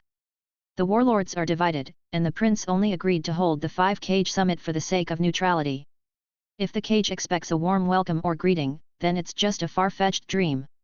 After the prince sent Hashirama and Tobirama to their room where the summit will take place, then he left them alone. In this meeting, the 5-cage will be allowed to have only one guard, and Masahiko wasn't good at keeping his mouth shut. And the Kaze cage who have seen Masahiko before will definitely be there and the rest will be awkward. Even if this cage summit could yield him witness points, he didn't want to risk the truce between Suna and Konoha. Walking around, Masahiko kept looking at the samurais here wearing heavy armor, while he was only wearing a single shirt with the Uzumaki symbol on the back, which seemed slightly awkward. After roughly 1/4 of an hour, Masahiko finally found his destination, a blacksmith shop. Hello sir, what weapon do you need? Masahiko entered the shop and got quickly greeted by a young guy. Masahiko looked around for a while. The walls of the shop were covered with swords of various sizes, tanto, katana, notaki, naginata. Enters Auntie. There are a lot of types but I'm looking for your best weapon. Masahiko was acting like a first-class customer. The shop assistant immediately took one of the swords from the wall and said, this is the best katana in our store, it will only cost you 10,552. Look, this blade. Oh. Masahiko interrupted him and picked up the blade, then he infused it with the wind attribute. The moment the chakra started flowing, the edge got shattered. The assistant's face got suddenly stiff, he felt stunned by what happened, it's not exactly suitable for ninjutsu, but... Hey, race your 10,552 ryo. Masahiko handed the man some money. Thanks to Hashirama gambling addiction, he's now a rich man, now give me your best weapon. It's that one. Masahiko shook his head, such a big weapon shop and doesn't even have a decent weapon? The guy clenched his teeth, then he walked to the back room. After a while, he came out holding a sword in his hands. You are a ninja, right? This blade is imbued with chakra conductive material. It's suitable for you. I'll sell it for 1.5 million ryo. But don't tell anyone that you've bought from our store. Sure enough, so there are really some chakra weapons. Masahiko cheerfully said, after all, this was the purpose of his trip. Not a long time ago, he noticed that one of his special shurikens was missing. After thinking where it might be, he estimated that it maybe was lost in the land of wind. He tried to use reverse summon it, but couldn't due to the long distance. He assumed that the shuriken was taken by the monk and either sealed or destroyed. And for that reason, he came to the land of iron. Masahiko came to see if he could get his hand on a chakra blade. Why can't I tell the others? Masahiko thought about this then asked. The assistant hesitated for a moment, then he explained, Sir Ninja, you probably don't know about the status quo in our country right now. Since the appearance of chakra conductive metal, the samurais got divided into two factions. The first pleaded to stay faithful to their original swordsmanship, and the other is trying to integrate the use of chakra in their swordsmanship. Masahiko nodded, so this city is held by the traditional faction? Yet you still dared to sell a conductive chakra weapon? The guy smiled, the boss managed to get his hand on this chakra metal, then he secretly forged 3 blades out of it. The other 2 got sold, and the one in your hands is the last one. Masahiko was disappointed because the guy didn't look like he was lying, and his plan to buy the raw chakra metal has failed. Well, I do want this sword. Masahiko took the money from his pocket and handed it over. He was thinking maybe he can extract the raw material from this blade by using his forging skill. After that, Masahiko visits several other blacksmith shops, but he can't find what he was looking for. Masahiko sighed on the thought that he maybe has come to the wrong place. I remember that Mifune has used chakra swordsmanship. After a few years, the modern faction should emerge victoriously. When that time comes, I will build 108 special shurikens. The plan failed, and Masahiko returned to the 5-cage meeting location. I remember that the 5-cage meeting didn't take too long in the anime, maybe like 5 minutes. Masahiko stood there for a while, counting the minutes. 2 hours had passed since he came, including the time when he was searching for the chakra blades. He was hoping that maybe Hashirama will be the first to get out. No, until the evening, the door finally opened, and the 5-cage and their guards come out one after another. They seem very happy. The only one with a gloomy face is Tobirama. It seems that Hashirama has shown them his funny side there. Except for Hashirama and Tobirama, Masahiko could only recognize 2 of the attendees. One of them was the first hokage, who looked at him, but didn't seem like he cared much. It sounds like he couldn't recognize Masahiko. After all, there's a big difference between 20 and 53. The other one is the future second hokage, Mew. He's currently the first hokage's guard. I remember him, his name is Mew. His body is covered by bandages from the start. I thought he got burned by second Mizukage's streaming water technique. Is he hurt or something? Maybe he lied, and he actually got burned by a cooking accident? Masahiko thought secretly.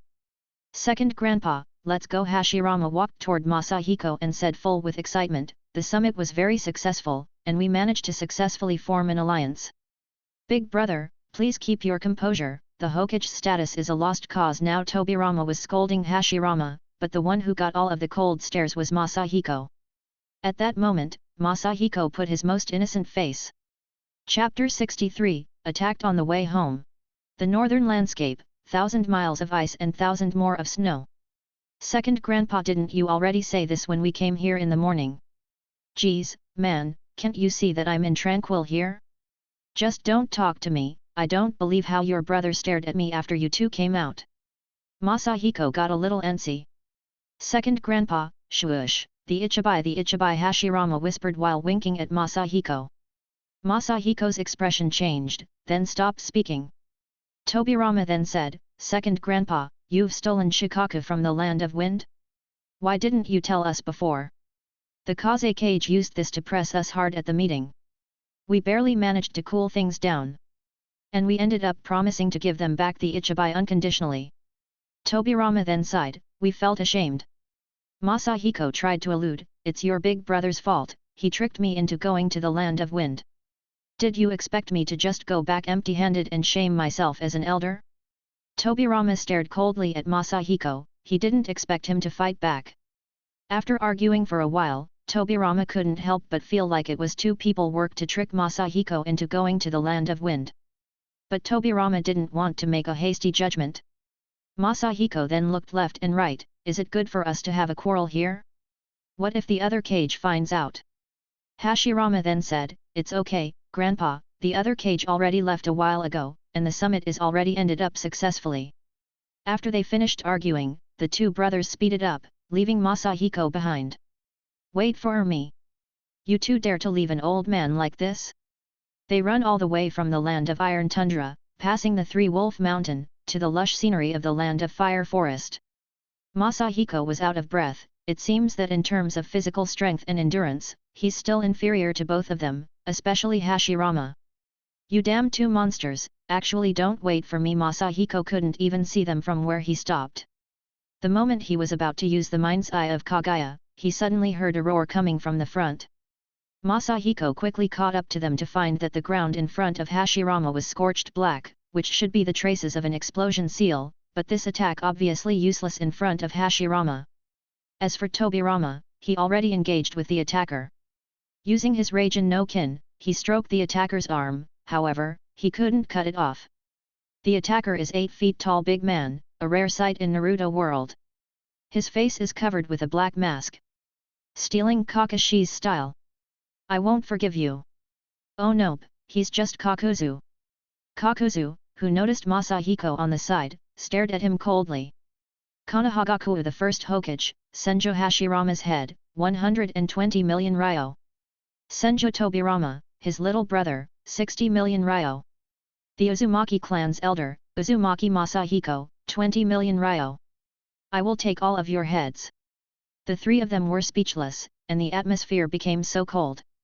Where is this courage coming from? After a while, Masahiko broke the silence. What the hell? My head isn't worth spending more money? Although you're the least valuable, to make it quick, I'll start with you, old man. Kakuzu didn't answer his question and started immediately to do hand signs. Hashirama was prepared to block his attack, but he suddenly stopped when he recognized the seals that Kakuzu has used. Doton hiding in the rock technique. Kakuzu quickly assimilated with the ground and run away. Masahiko's mouth was wide opened. He couldn't believe what he just saw and looked at Tobirama on the side. Is he actually escaping? Scratching his head in confusion, Hashirama said, "Ha ha ha, probably. Second grandpa, let's chase him." Tobirama shout. "No. Forget it, let's go back first." Hashirama sighed and stopped Tobirama. Suddenly Masahiko saw a series of words in front of him: witness and participate in a side story of Naruto World, Kakuzu assassination attempt on the first hokage. Reward, 2 witness points. Masahiko sighed and shook his head. Kakuzu is the immortal ninja that once has tried to take Hashirama alive but failed. But in the future, he will play a bigger role. He will do anything for money, a money supremacist. In the future, during his battle with Kakashi and the other, his assassination attempt and immortality will be revealed. At that time, it's indeed made a lot of people curious. However, a lot of people will think of it like a joke. If he has actually fought and survived in a battle against Hashirama, then how did he ended up making that stupid mistake of getting killed by those who he considered kids?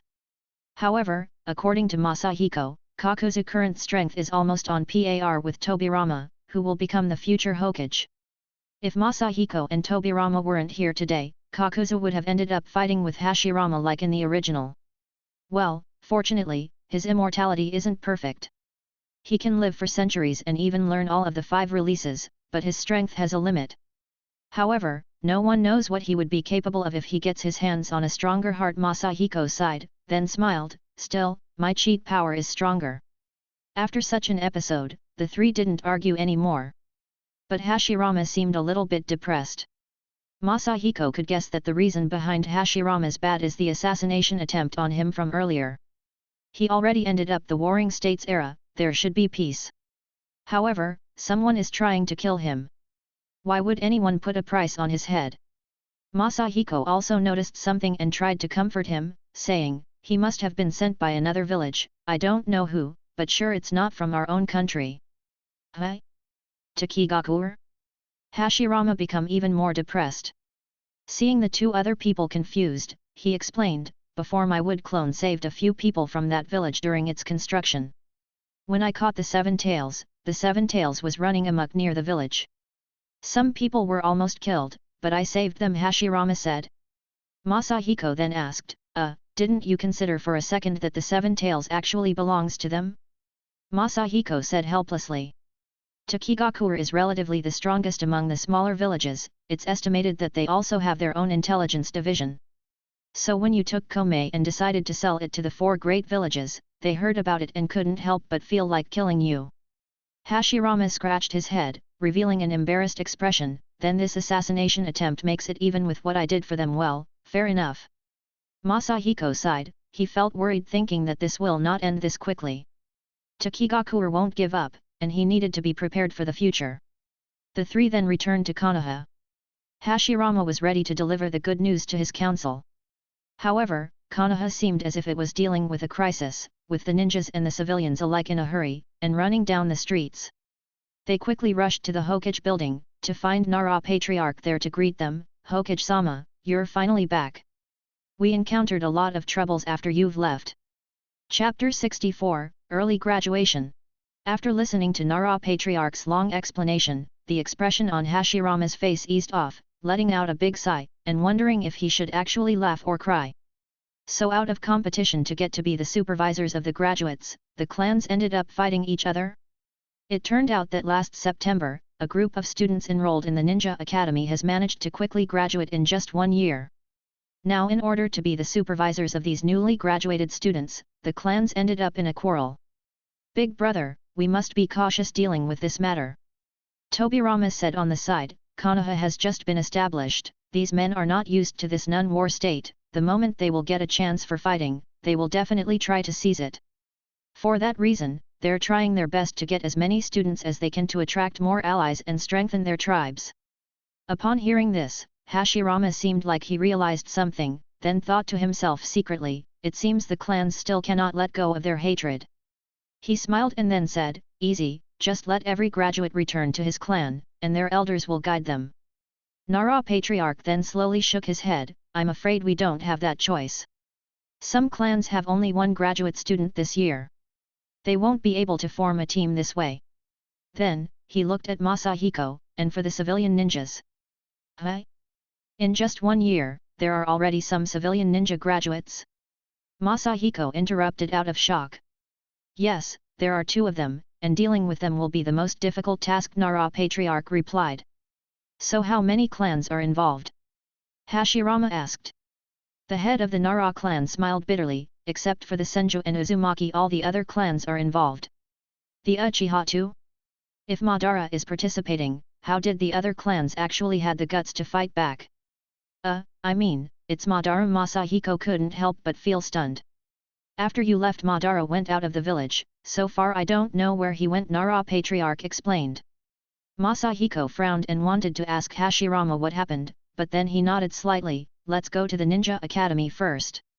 A few people tagged on with them and went to the Ninja Academy, where the Nara Patriarch introduced them to the graduated students. The most notable of them are 4 people, who weren't that unfamiliar to Masahiko. Master of the 4 natures of chakras, son of Suzuki, Hiruzen Sarutobi, and the Prince of Evil Danzo. With their remarkable talents, there's no doubt that they will end up being the patriarchs of their clans. One of the Uchiha elders wanted to take both of them as disciples. And the other clans opposed, especially the hokage, who already known for their conflicts with the Uchiha clan. The remaining 2 graduates were the civilian shinobis, Koharu Yudatan and Homura Mitokado. Even though they come from civilian families, their talents were sharp enough to make some of the clans compete to have them. The clans rarely paid any attention to the civilian shinobis. But after the establishment of the academy, some of the civilian students have managed to sharpen their edge. In particular, these 2 kids had taken them only 1 year to become Chunin when they only were ordinary people at that time. He heard Nara Patriarch's explanation, but Masahiko didn't care much about details. He knew that these people will end up being the disciples of Tobirama and Hashirama, so he didn't really care. Now, what is really worrying him? The whereabouts of Madara. Judging by the timeline, Madara should have already found the stone tablet of the Uchiha with the help of Black Zetsu. Is it really unavoidable? The Battle of the Valley of the End, Masahiko murmured. What can't be avoided? Hashirama seemed puzzled, second grandpa, this is not too difficult to solve. Masahiko scratched his head and couldn't take back what he said. Yes, it's easy, when the answer is always before your eyes. Initially, Masahiko thought that this dispute will soon end when he forces the idea of taking these kids as disciples on Tobirama and Hashirama, but something unexpected happened. Suzuki Sarutobi and Ken Shimura came to find Masahiko and ask him to take their sons as his disciples. Why me? Masahiko rolled his eyes, although I have taught you the Raise-Non before, this doesn't mean that I have to teach it your sons too. Suzuki then smiled, don't say that, sensei, you always tend to think too low of yourself, you've mastered all of the 5 natures of chakra, which makes you a more suitable teacher for little Sarutobi than the Uchiha. Ken also added, I tried for so many years to learn the advanced version of the Raise-Non, but I ended up failing, but with my son, Danzo, in your hand, I will feel more reassured. Masahiko couldn't believe a word that these 2 has said. It's estimated that these 2 couldn't bear the pressure from the Uchiha and hokage, and wanted to use Masahiko as a shield. I am already 69 years old. I would rather use what is left of my time on planting and watering all kinds of flowers and raising grass. I don't want to accept any disciples. And you don't need to worry about the Hyuga and the Uchiha. After all, the hokage of Konoha is Senju Hashirama, and he will never turn a blind eye if something happens. He will solve the problem. Although he said that, Masahiko once was interested in taking such good disciples as his apprentices. But after more consideration, he thought that this will end up being too troublesome. His current affair is already giving him a headache, not to mention having another disciple. Suzuki and Ken looked at each other with disappointment, then left. What happened next is precisely what Masahiko has predicted. Firstly, the two civilian graduates Shinobi. Hashirama accepted them as his disciples, calming down the current situation. Now, no one has to fight. It's relatively difficult to take the responsibility of Hiruzen and Danzo too. Thus, Hashirama gathers all the clan and family leaders. After the consultation, the Sarutobi boy was accepted as Hashirama's disciple, along with the other two civilian shinobi. As for the Shimura boy, he was accepted as Tobirama disciples along with Torifo Akimichi and Kagami Uchiha. Of course, Tobirama wasn't really pleased with this. After all, he didn't really have a pleasant disposition with the Uchiha.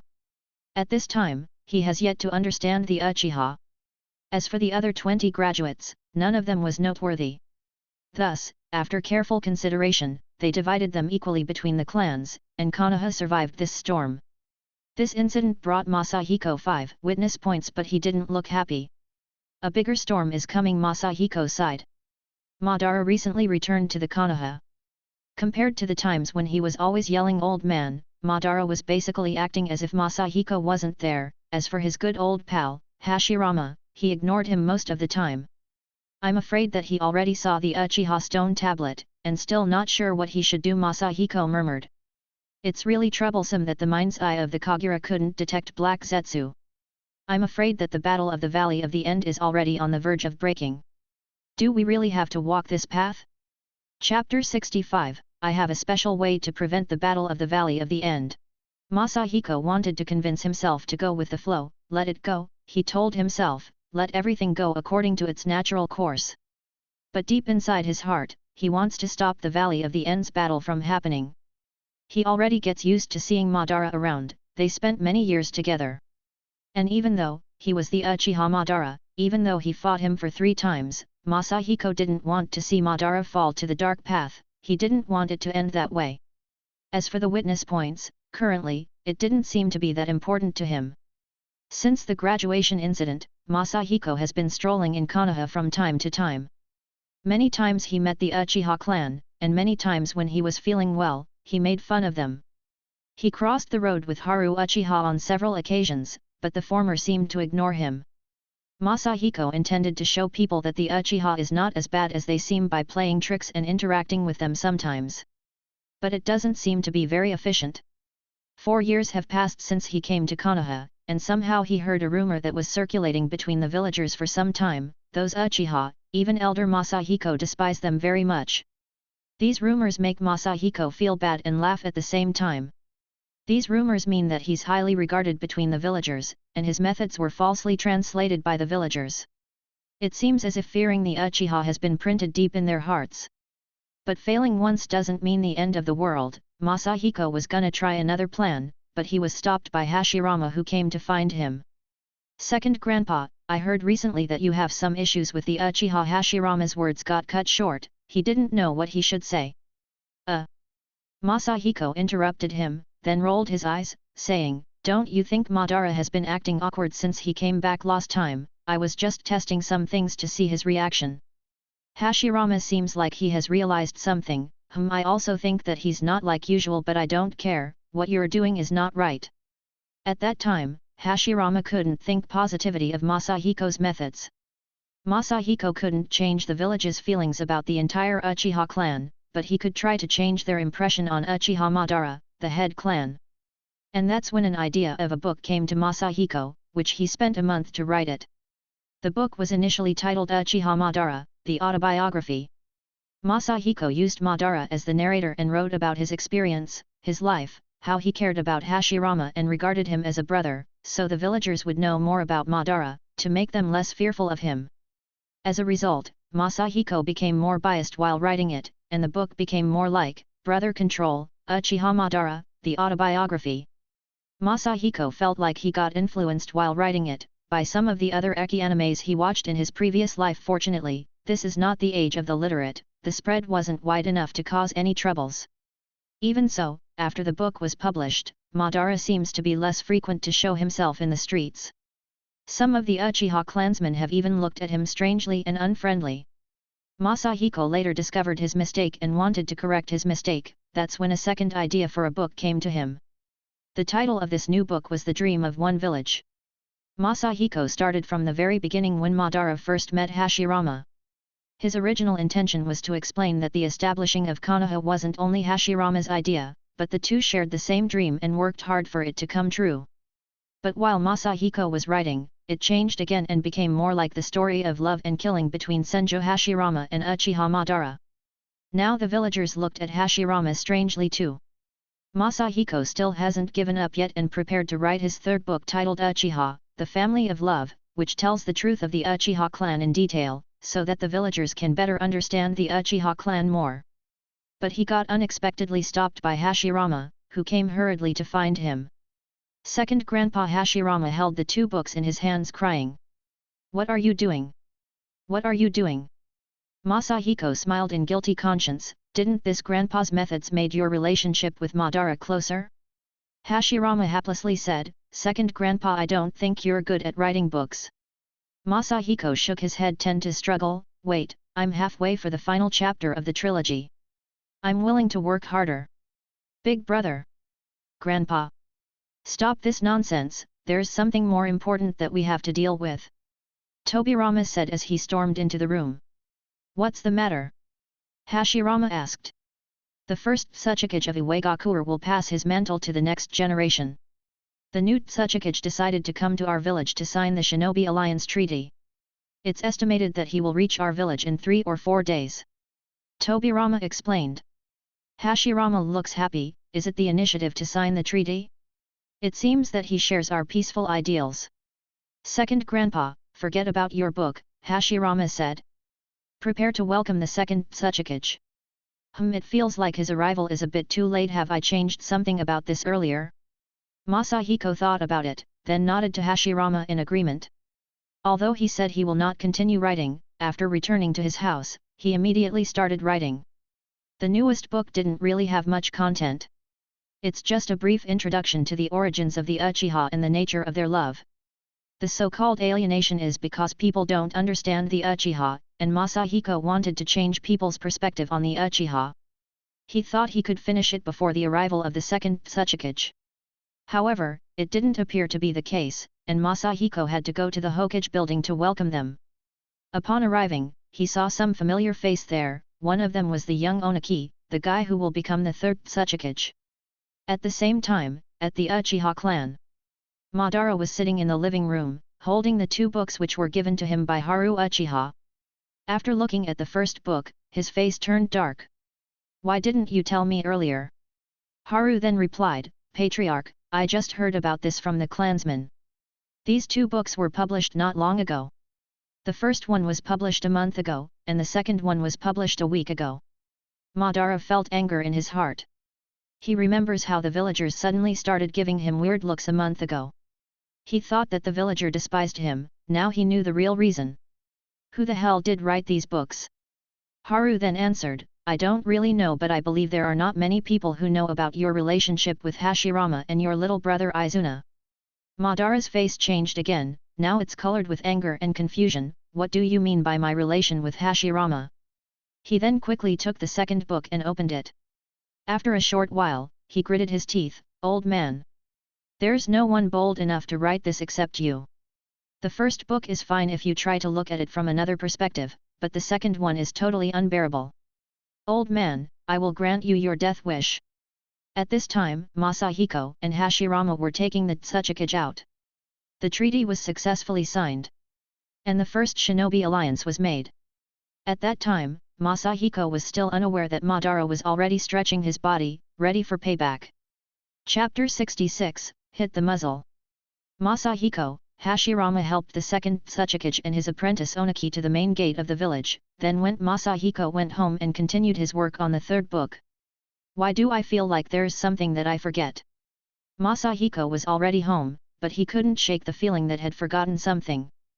If I recall correctly, Mew and Onaki will meet Madara, who didn't agree with the coalition will fight with them, and both of them will be beaten black and blue. Masahiko tried to remember the original timeline of the story. It won't be a problem, the story won't change by itself. Also, I think Madara is still in the vicinity of Konoha. For a brief period of time, Masahiko felt a really violent chakra fluctuation, but he didn't really care. It must be the fight between Madara and the second Tsuchikage. It was already written in the story. But after a couple of minutes later, Masahiko suddenly stood up. A complete Susanoo? Have you gotten mad, Madara? Does he want to kill them? Masahiko couldn't stay calm anymore and rushed quickly, flying to the battlefield. Fortunately, Madara is forced to restrain himself because he fighting near the Uchiha settlement. Otherwise, Masahiko would have been there collecting the corpses of a two Tsuchikage. Even so, when he arrived, he found Mew, the second Tsuchikage, already injured and Onaki lying on the ground, shouting, "Why are you doing this? Don't you know we already have an agreement with Hashirama, you should." Madara didn't pay any attention to what Onaki said, he was about to continue obliterating both of them, when Masahiko came right in the nick of time and shouted, "Madara! Stop!"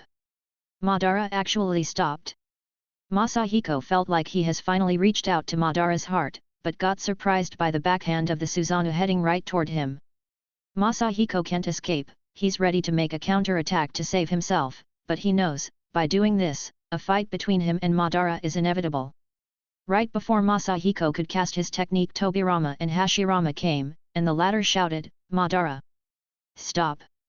The unexpected arrival of Hashirama didn't stop Madara from waving the blade of the Susanoo at Masahiko. Masahiko sighed and prepared himself to use a seal, but Hashirama already yelled, "Mokuton wood locking wall." Hashirama wooden jutsu formed fast before Masahiko could even complete his seal. Madara frowned, and stopped before reaching the wood wall, then lifted off the Susanoo. When the second Tsuchikage, Mew, saw this, he quickly rushed to Onaki, to check on his situation, then said the same thing to Hashirama, "Hokage. What's the meaning of this? I thought we are allies." "I'm truly sorry, Tobirama, take the Tsuchikage and his disciple to rest first, then I will explain the situation to you, Mew-san," Hashirama said solemnly. Hashirama waited for Tobirama to take the two away, then asked, "Why did you do this, Madara?" "Yeah, Madara, did you got crazy? You even tried to cut me in half." Masahiko looked angry. With a cold stare in his eyes, Madara took out two books, then threw them to Masahiko while saying, "This is your answer, old man. Aren't these the books that he wrote?" It turned out to be the case. When Hashirama saw this scene, he didn't know what to say, and couldn't help but cover his forehead. To be honest, even he wasn't happy with what Masahiko has done. "Madara, why did you attack the second Tsuchikage then? I just make an agreement with them." After thinking about it, Hashirama couldn't help but ask. "Agreement? Union? There's no point in truce. Only force is absolute. For peace, you must conquer. I just wanted to teach them a lesson, but I didn't expect that he will use the same technique as this old man," Madara said slowly. Masahiko didn't know how to feel about this, it seems like the second Tsuchikage had completely hit the muzzle. While they were having this conversation, people were gathering around them. More and more people were crowding around Hashirama and Madara, even the three patriarchs of the Inushikacho and the Hyoga came.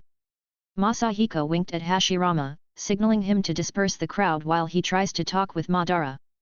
Hashirama understood and nodded back. He then explained the situation to the spectators and tried to disperse them. "Old man, these two books, did you write them?" Madara asked, then followed by a moment of silence. Masahiko could see Madara's hate can be seen seeping out from his eyes. "Yes. I wrote to them." Masahiko nodded and smiled, "What do you think? Isn't that good? I wrote of how you love your brother, how big your dream is, and how you finally achieved it." Madara Sharinan's marks began to rotate, but Masahiko quickly interrupted, "Madara. We're in the Uchiha's residence. Are you sure that you want to fight me here? Madara looked back at his clan, many people were looking out at them. Madara hesitated, which made Masahiko feel relieved, thinking, it seems that Madara still cares about the Uchiha. He won't leave anytime soon, he still has people here. The storm faded away, and Masahiko got 2 more witness points, but he was too busy to check it out. Although the Uchiha settlement's location is relatively remote, there are still a significant number of civilians and ninja in the vicinity. Whether it's the settlers, passerby, or traders. A lot of them were injured because of the collapsing buildings. Masahiko also felt guilty and quickly summoned Katsuya to treat the wounded. As for Miu and Onaki, who Masahiko has visited them several times, they showed their appreciation for him every time for saving them. After visiting Onaki and Miu several times, Masahiko gradually agreed with Madara's point of view somehow.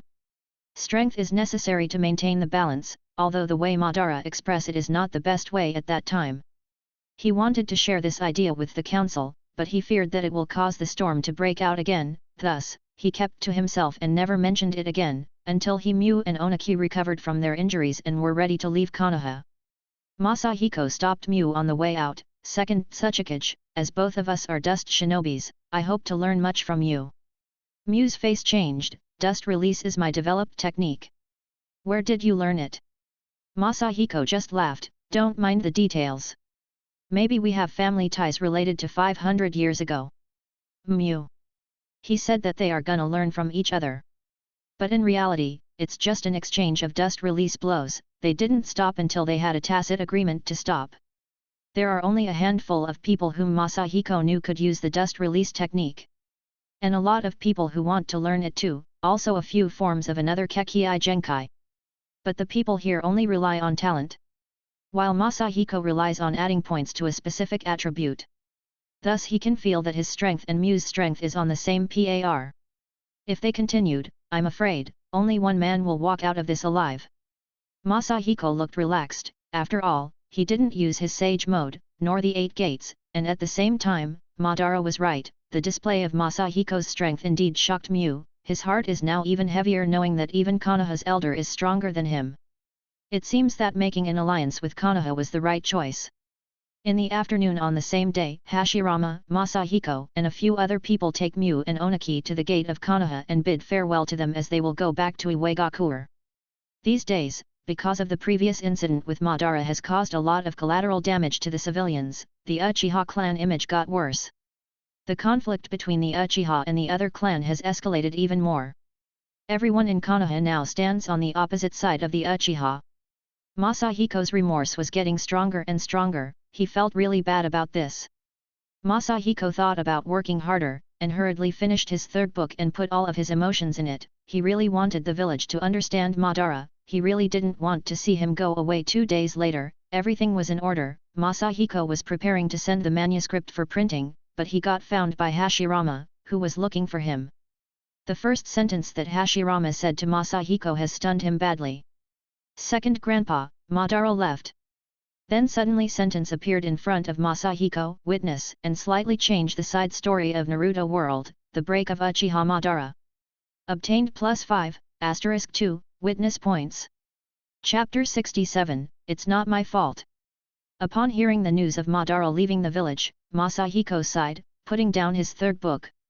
Although he had a hunch that this might happen, he still felt sad about it. From the very first beginning of Konoha's construction, Masahiko actually tried his best to prevent the Battle of the Valley of the End from happening. He suggested that Hashirama shouldn't allow Tobirama to take part in the Elders' Assembly or anything and left the establishment of the Ninja Academy to Tobirama's hand. This has prevented Tobirama from taking the initiative to push the Uchiha on the opposite side of Konoha's other clans. At the time, although the relationship between the Uchiha and the other tribes didn't get better, at least there were no more conflicts. But precisely because of the Ninja Academy's first graduates that incite a conflict between the Uchiha and the other clan. Besides the fact that the 2 books that Masahiko has written weren't that reliable, these books actually helped to show a different side of the others, but consequently, Madara got a weird image in the village. But because of these very 2 books, Madara lost and almost killed both Miu and Onaki. The collateral damage of the battle made the relationship between the Uchiha and the villagers became more distant. So all the time that I've worked so hard to change the story, was a waste, the plot changed back ugh. fine. It's not like Madara is my best friend. Masahiko tried to affirm himself that what happens to Madara has nothing to do with him, and he already worked hard to help him probably. Second Grandpa Hashirama picked up Masahiko's book. Is this your third book? The truth of the Uchiha, Madara has once told me, but I didn't understand at that time. It seems that you had expected that Madara will leave the village. Hashirama smiled slightly. Masahiko nodded. In Konoha, it's clear that the other tribes don't get along with the Uchiha. But nonetheless, you are a great leader Hashirama, and a good friend. Even if you leave your position to Madara won't be the next Hokage. Tobirama is your successor, and when the time comes, I'm afraid that Hashirama let out a sigh. Madara said the same thing, but Madara has left, and none of the other Uchiha's clansmen decided to follow him. This is proof that they still think Konoha as their home. I will not let anyone cause them harm, even if it's Tobirama. Masahiko sighed and thought, I'm afraid that even you can't change this. Masahiko asked, did Madara told you why he left? Although he knew everything, Masahiko hoped that something has changed. He hoped for an answer that might change the future. Unexpectedly Hashirama said, he said he actually gave him an answer. Masahiko felt overjoyed, thinking that his efforts were practical, but felt surprised when Hashirama scratched his head and continued, but I didn't understand what he meant. What did he said? Masahiko asked eagerly. He said the only god once separated the yin and yang poles for the sake of stability, but the two acted together, creating the existence itself. He said he found a way to realize his dream. But I didn't understand what he meant. Hashirama replied. Masahiko was disappointed. It was clearly a passage from the stone tablet. But when he heard the word that Madara chose, Masahiko couldn't help but laugh, looking at Hashirama. It's mean that the power of the six paths got divided into two poles of yin and yang. You are the yang, and he's yin. And when your two powers unite it will change the world. See? How can this be different from my second book? This is what I meant by injecting his power in you. Hashirama got irritated. He felt that Masahiko is making a fool of him. Second Grandpa. Is this the right time to joke? Masahiko just smiled. What done is done. Now you need to think about the solution. At that moment, Masahiko felt optimistic.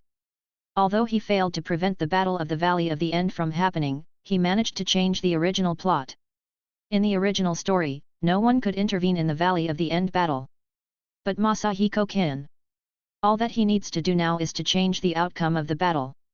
If that's the case, I feel sorry for you, Madara. At the end of the Valley of the End fight, Masahiko will have to choose between Hashirama and Madara. And Masahiko will, without a doubt, choose Hashirama. After Hashirama left, Masahiko opened his status bar.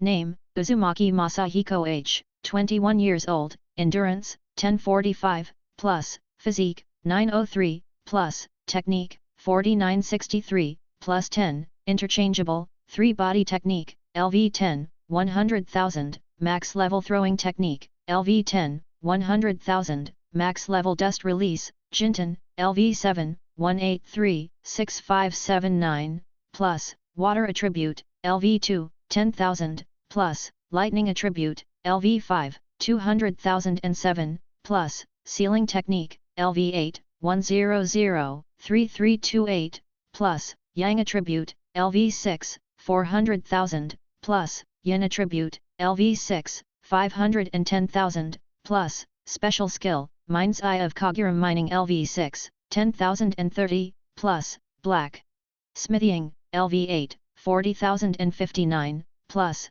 Gambling, Max Level Rank, S plus Witness Points, 130 points. I still have 130 Witness Points.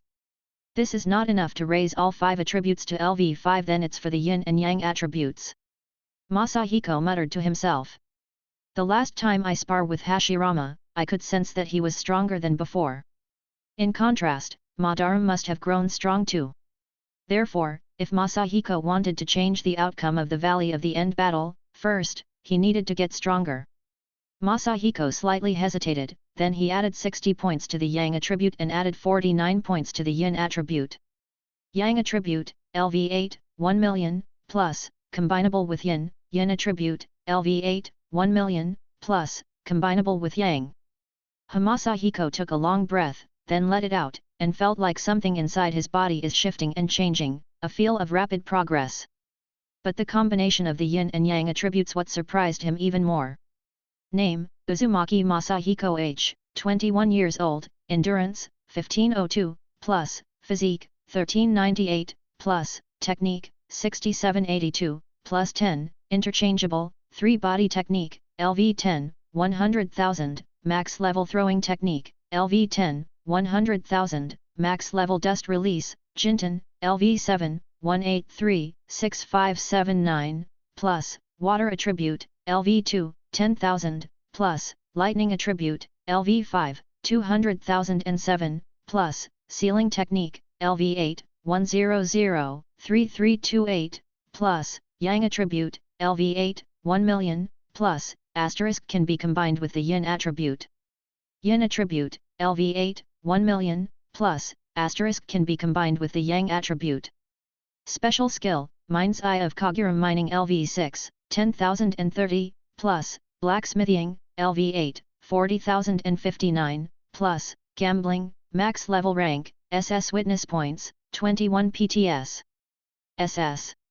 I have finally reached the level of those two beasts, but I'm afraid that even now I'm still far from them. Hashirama and Madara should be ranked SS+. Masahiko thought about it, like what if he uses the senjutsu and the 8 gates at the same time? He should be able to be equivalent to them for a short time. This kind of strength should be enough in the upcoming battle. Even if it's for a short period, it should be enough. And there's also the new combination of the yin and yang attributes, that I don't know what kind of surprises it will turn out to be. However, when Masahiko tried to fuse the yin-yang energy and combine them, he actually failed. This was actually the first time this situation has occurred since he learned about the system. So even the system cannot manipulate the order of the yin and yang in this world? Or do I lack something else? What else can I do? Masahiko murmured and lost in his thought. Chapter 68, The Hokage Rock. Madara's departure didn't affect the daily life of the Konoha civilian in general. Everything goes just as it is. The time flies as usual. The only difference is now how smaller the Uchiha's rights has become in Konoha. Although one of the Uchiha's elder has already taken Madara's position in the council, which is Uchiha Izumi, it didn't make any notable change. Even when Madara sat in that council, he couldn't outvoice the other elders. Time flies, 5 years already passed in Konoha, and the village have already been officially established for 4 years. Masahiko took a stroll around Konoha, and he could still see some decorations left from the previous celebration. Since Madara's departure, Masahiko has put the importance of getting stronger first on his agenda. Over the past 6 months, he has been trying hard to get stronger. He's training hard, he's also trying to adapt with his power. He also working on finding a way to merge the yin and yang attributes. But until now, there was no significant progress happening. Just for the New Year's Day, Masahiko decided to stop, and go out to relax. However, Masahiko couldn't help but think about the reason behind the failure of the yin and yang attribute fusion. Just when he was deep in his thought, the sound of a banging woke him up. He looked to the source of the sound, to find a guy working hard there on the cliffside behind the Hokage building. Is that the sculptor of the Hokage rock? Masahiko muttered to himself. He already knew that this idea had been around since the establishment of the village. Of course, Hashirama's originally wanted to carve Madara's face as the actual Hokage and change the villagers' impression on him. In the end, he became the Hokage. Hashirama didn't want to mention this matter again, fearing that it will cause any misunderstanding. However, now that Madara is gone, the Hokage rock construction finally began. Masahiko subconsciously was jumping like a kid under the Hokage rock. This is the icon of Konoha, the famous Hokage rock. I can already see Hashirama's face take form. The shinobi who was carving the Hokage rock, suddenly, saw Masahiko below him, then quickly ran down toward him. "Elder," he said. Masahiko glanced at the Hokage rock again, then nodded, complimenting his work. "You've done a great job. The face is carved well." The sculptor smiled. "You are too generous, Elder. In fact, this is not too difficult. As long as you can find a good ratio of the face, you can do it. Lord Hokage's face is about 6:4, 3.5% of the entire length." The sculptor was still explaining the process in detail, but Masahiko didn't pay any attention at all. His mind was focusing on his first sentence, the good ratio, hai. Is the yin and yang attributes also requires a good ratio to be combined? Masahiko muttered. He managed before to merge two different bloodline limits directly, thus, he didn't think about this idea before. The moment he thought about, Masahiko completely ignored the sculptor, then he tried to combine the yin and yang in his body once again. After trying multiple times, he finally found the most stable ratio for the yin and yang attributes, which is 2:8. Masahiko wanted to be happy, but the pain in his body prevented him from showing that. He looked bitter, as part of his chakra mingled in his body. Fortunately, he only used a small amount, otherwise, he would have fainted out. Masahiko's vision was unstable for some time. After a while, he started to feel fine again and looked at the sculptor who was still explaining, and with a wry smile, he said, "Oh bro, I can only feel sorry for you." Hiccup. Hiccup. Chakra gathering, then release. So as the sculptor was explaining his work to Masahiko, the former started hiccuping, then he opened his mouth with bizarre expression. A small black dot appeared, then got bigger. Masahiko was in the middle of the village, and couldn't just shoot it anywhere, so he targeted the hokage rock. The hardly carved and sculpted hokage rock got burned. It's roasted and damaged.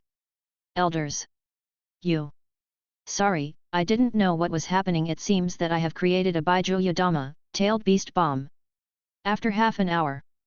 At Hokage building. Hashirama looked at Masahiko and the sculptor, he felt a little headache, then he let out a sigh. Hashirama was feeling a headache looking at Masahiko. Second grandpa, so you are saying that you accidentally blasted the Hokage rock? Masahiko then replied, I didn't know what just happened. It seemed like I've transformed into a tailed beast, and formed a Baijo Udama.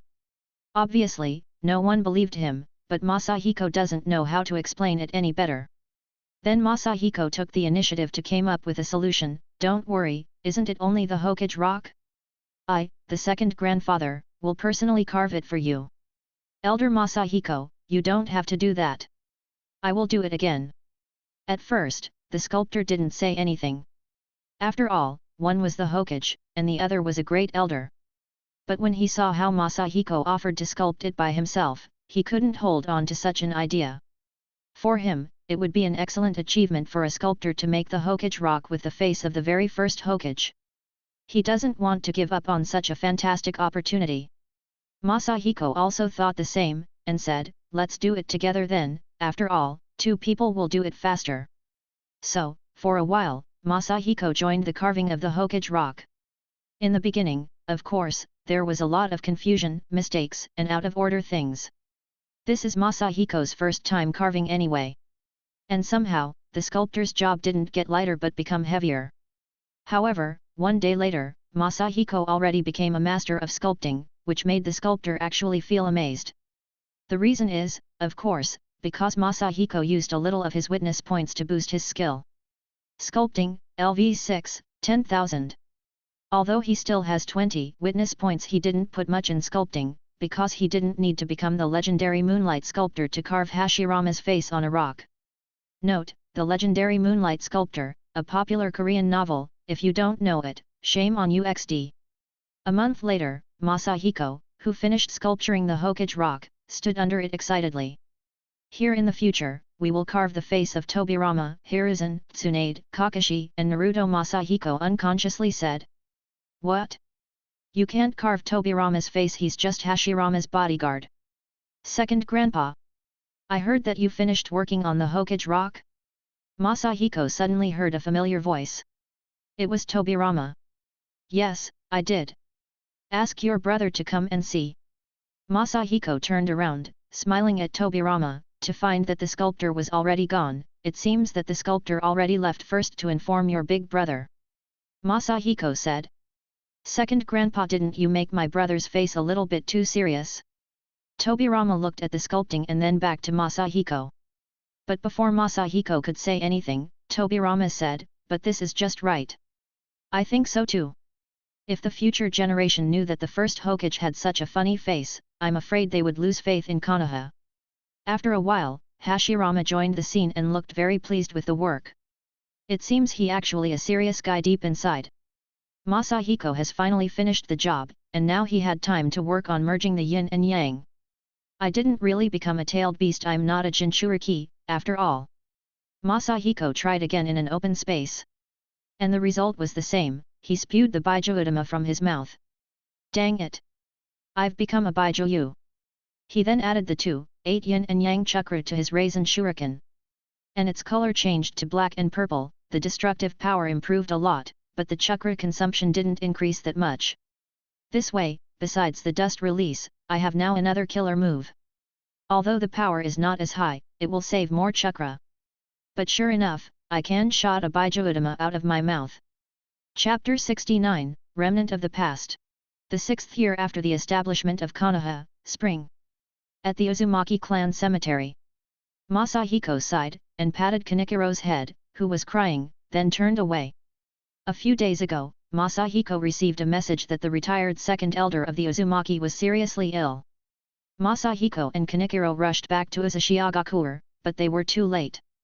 Seeing Uzumaki Masao for the last time was somewhat displeasing for Masahiko, his heart felt heavy. Although he had a bad relationship with him for 48 years, even hostile sometimes, after the battle with the Kagaya clan, Masahiko has started to consider him as an old friend, especially after he took Kanikiro as his disciple. When he returned to the Uzumaki this time, Masahiko learned that the retired first and second elders have already passed away years ago, and the death of Elder Masao has represented an end of an era, with Masahiko as the only one left. The end of an era, huh? Masahiko mumbled. Masahiko murmured as he was looking at some of the kids around the place. Some of them seemed like they can even be of the same age as the grandson of his grandsons.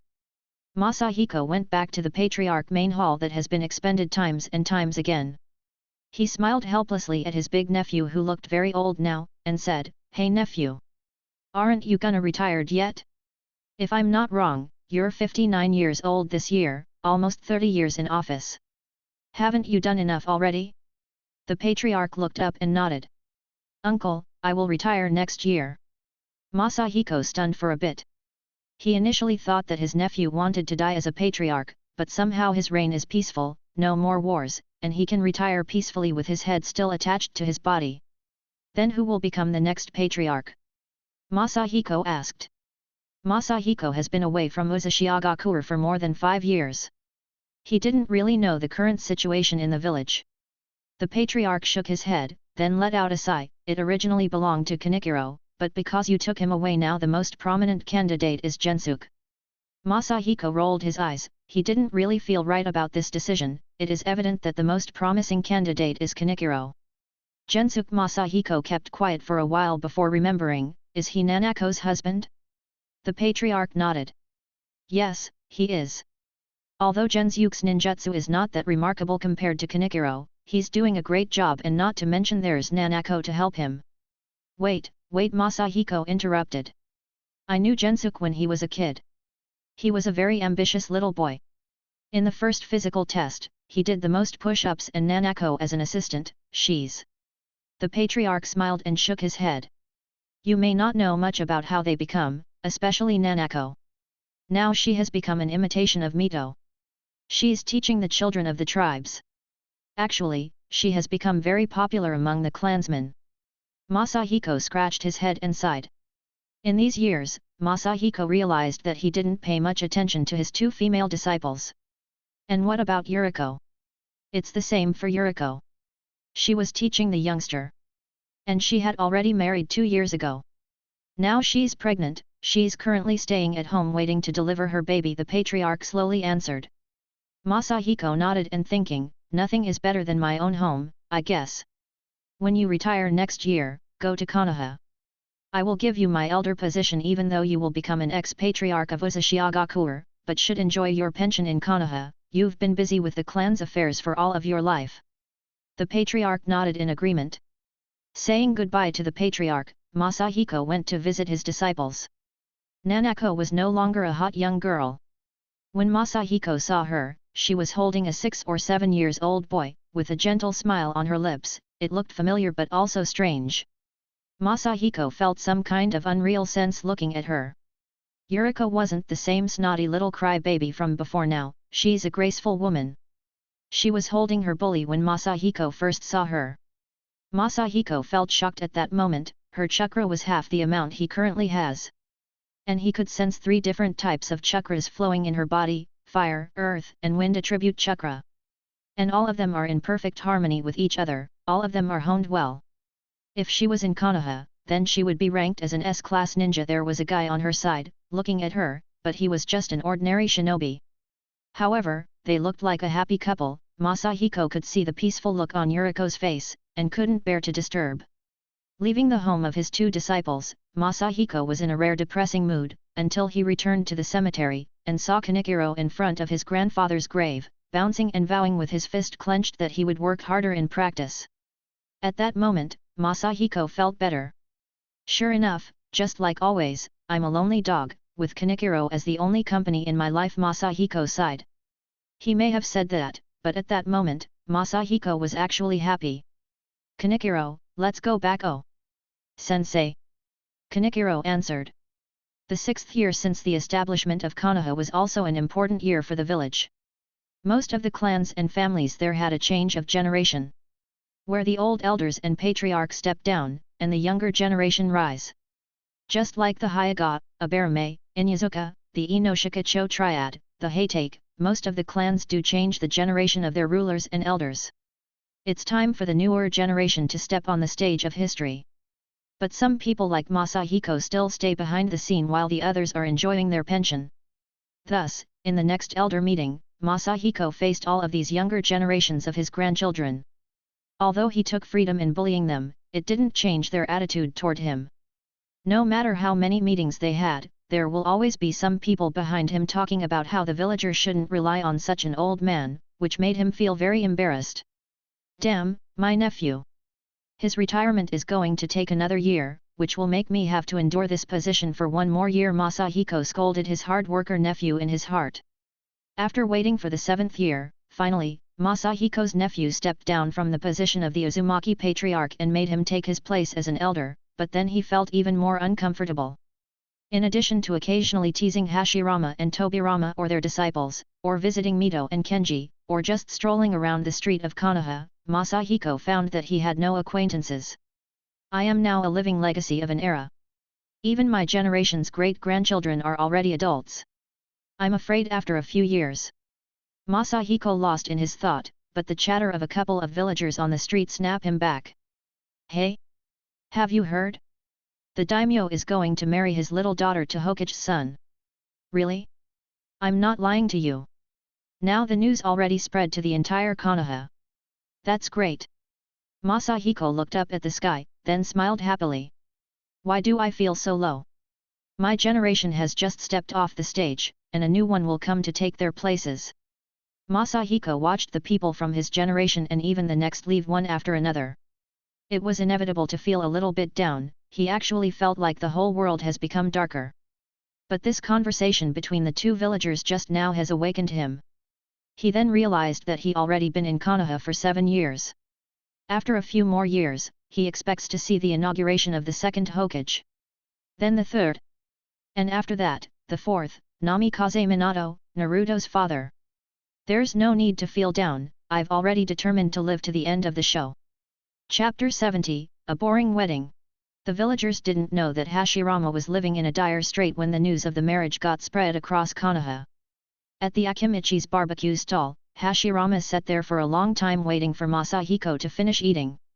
Looking at Hashirama's face, Masahiko smiled. What's wrong? The last time you asked me to eat with you was when you wanted Madara to be the Hokage. What troubles you this time?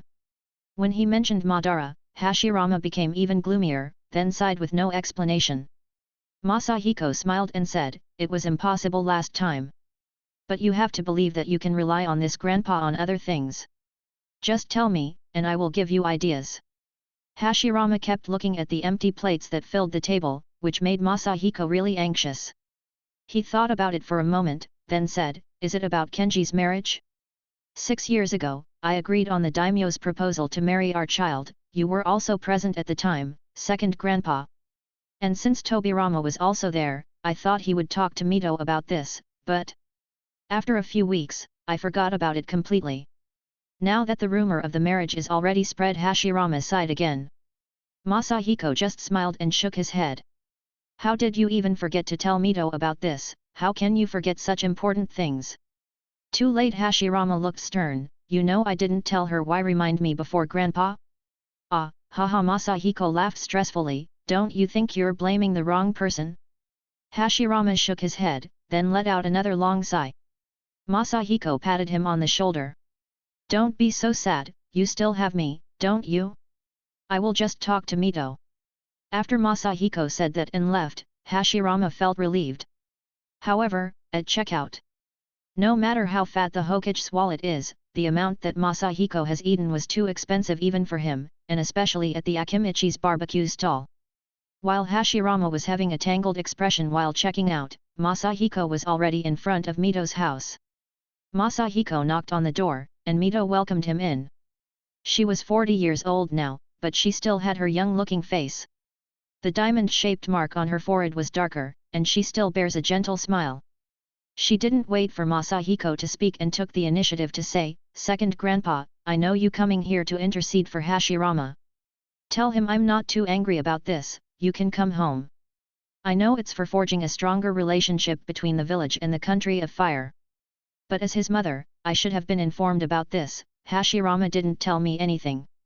Masahiko scratched his head, he could feel how Mito was holding her displeased while talking to him. However, as Masahiko already promised Hashirama to help him, he wanted to at least talk with her. Just when Masahiko was about to open his mouth, Mito interrupted him again. Fortunately, Kenji doesn't have a girl that he likes. If he does have, then this can be troublesome.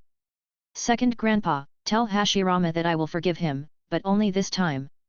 Tell him, do not make a habit out of this. With that being said, Masahiko found himself out of the house, with the door shut on his face. Standing in front of that closed door, Masahiko could only smile bitterly. How did Mito become so powerful like this? She even managed to make Hashirama, the god of shinobi, tremble in fear. Hashirama's life must be hard inside these walls. I didn't even have the chance to say a word, and I was already out? Masahiko shook his head with a bitter smile, but after a while, he looked happy again. Why do I care?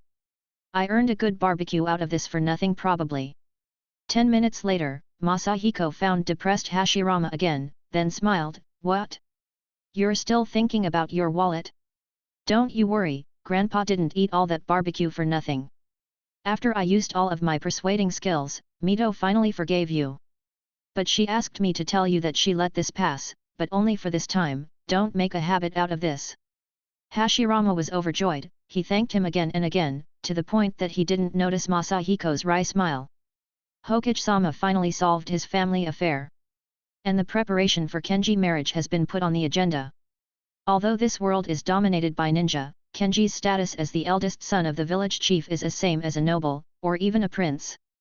But how do you explain it? In some ways, Naruto World is not different from the modern society. More people means more mouth to feed means more farm needed means more worker, and the list just goes on and on. Infrastructure, development and stuff like those need monies to be developed, and so Konoha during its 7 years of development asked financial aid from the country of fire each year. Therefore, this event was more than just a wedding to the land of fire, it was a crucial matter that needed to be handled with curious. Which made Masahiko wonder why he didn't been asked to be one of the best men. You're fine, you don't need to overthink about this, they will ask you eventually. Masahiko told himself, you're still his great-grandpa. However, Masahiko couldn't hold it any longer and went crying to Tobirama, who seems busy preparing for the marriage. Please spare us the embracement, Grandpa. People are still talking about my brother's wedding to this day, and of all people, you've made host it. Masahiko felt embarrassed, no wonder no one came to him. This was the reason. 20 years have passed. How can you still hold a grudge? I was just young and stubborn at the time. I've changed, please believe me. Obviously, Masahiko wasn't gonna just admit it. However, it didn't matter what Masahiko gonna say, Tobirama wasn't gonna let him get involved, and just left him hang there with this sentence, you didn't change a bit. The wedding was held as planned in early June of the 7th year since the establishment of Konoha. The daimyo came to Konoha again with his new 18 guardian ninja escorting him. Masahiko reluctantly sat in his seat while looking bored and watched this old-fashioned wedding. The background of the wedding had only a few sakura trees. As always, anything Tobirama handles becomes somehow boring. The 20-year-old Kenji looked handsome, and the 16-year-old bride of his has also looked beautiful with her blonde hair waving. The hair is blonde. She's the one, but man, this wedding. Masahiko was too disappointed with this wedding. He kept looking at Hashirama and the daimyo sitting on the main seat, then he walked a few steps and patted his shoulder. Isn't the wedding very boring? Why give it to Tobirama, not this grandpa? I could have made this wedding a blast. Hashirama smiled wryly. The daimyo looked at Masahiko, then said, You. I remember you. You are the 108 stars of destiny. How long has it been? Your appearance didn't change a bit after all these years. How did you do it? The 50-years-old daimyo looked older than Masahiko and thought that Masahiko is using some kind of a transformation technique. Masahiko glanced at the daimyo, then smiled awkwardly, haha, then turned away with a dark face and sat back. Hashirama repeatedly apologized to the daimyo and explained the situation. 108 stars of destiny, will he ever forget about that stuff? This daimyo. Is he planning on making that mistake the taint of my life?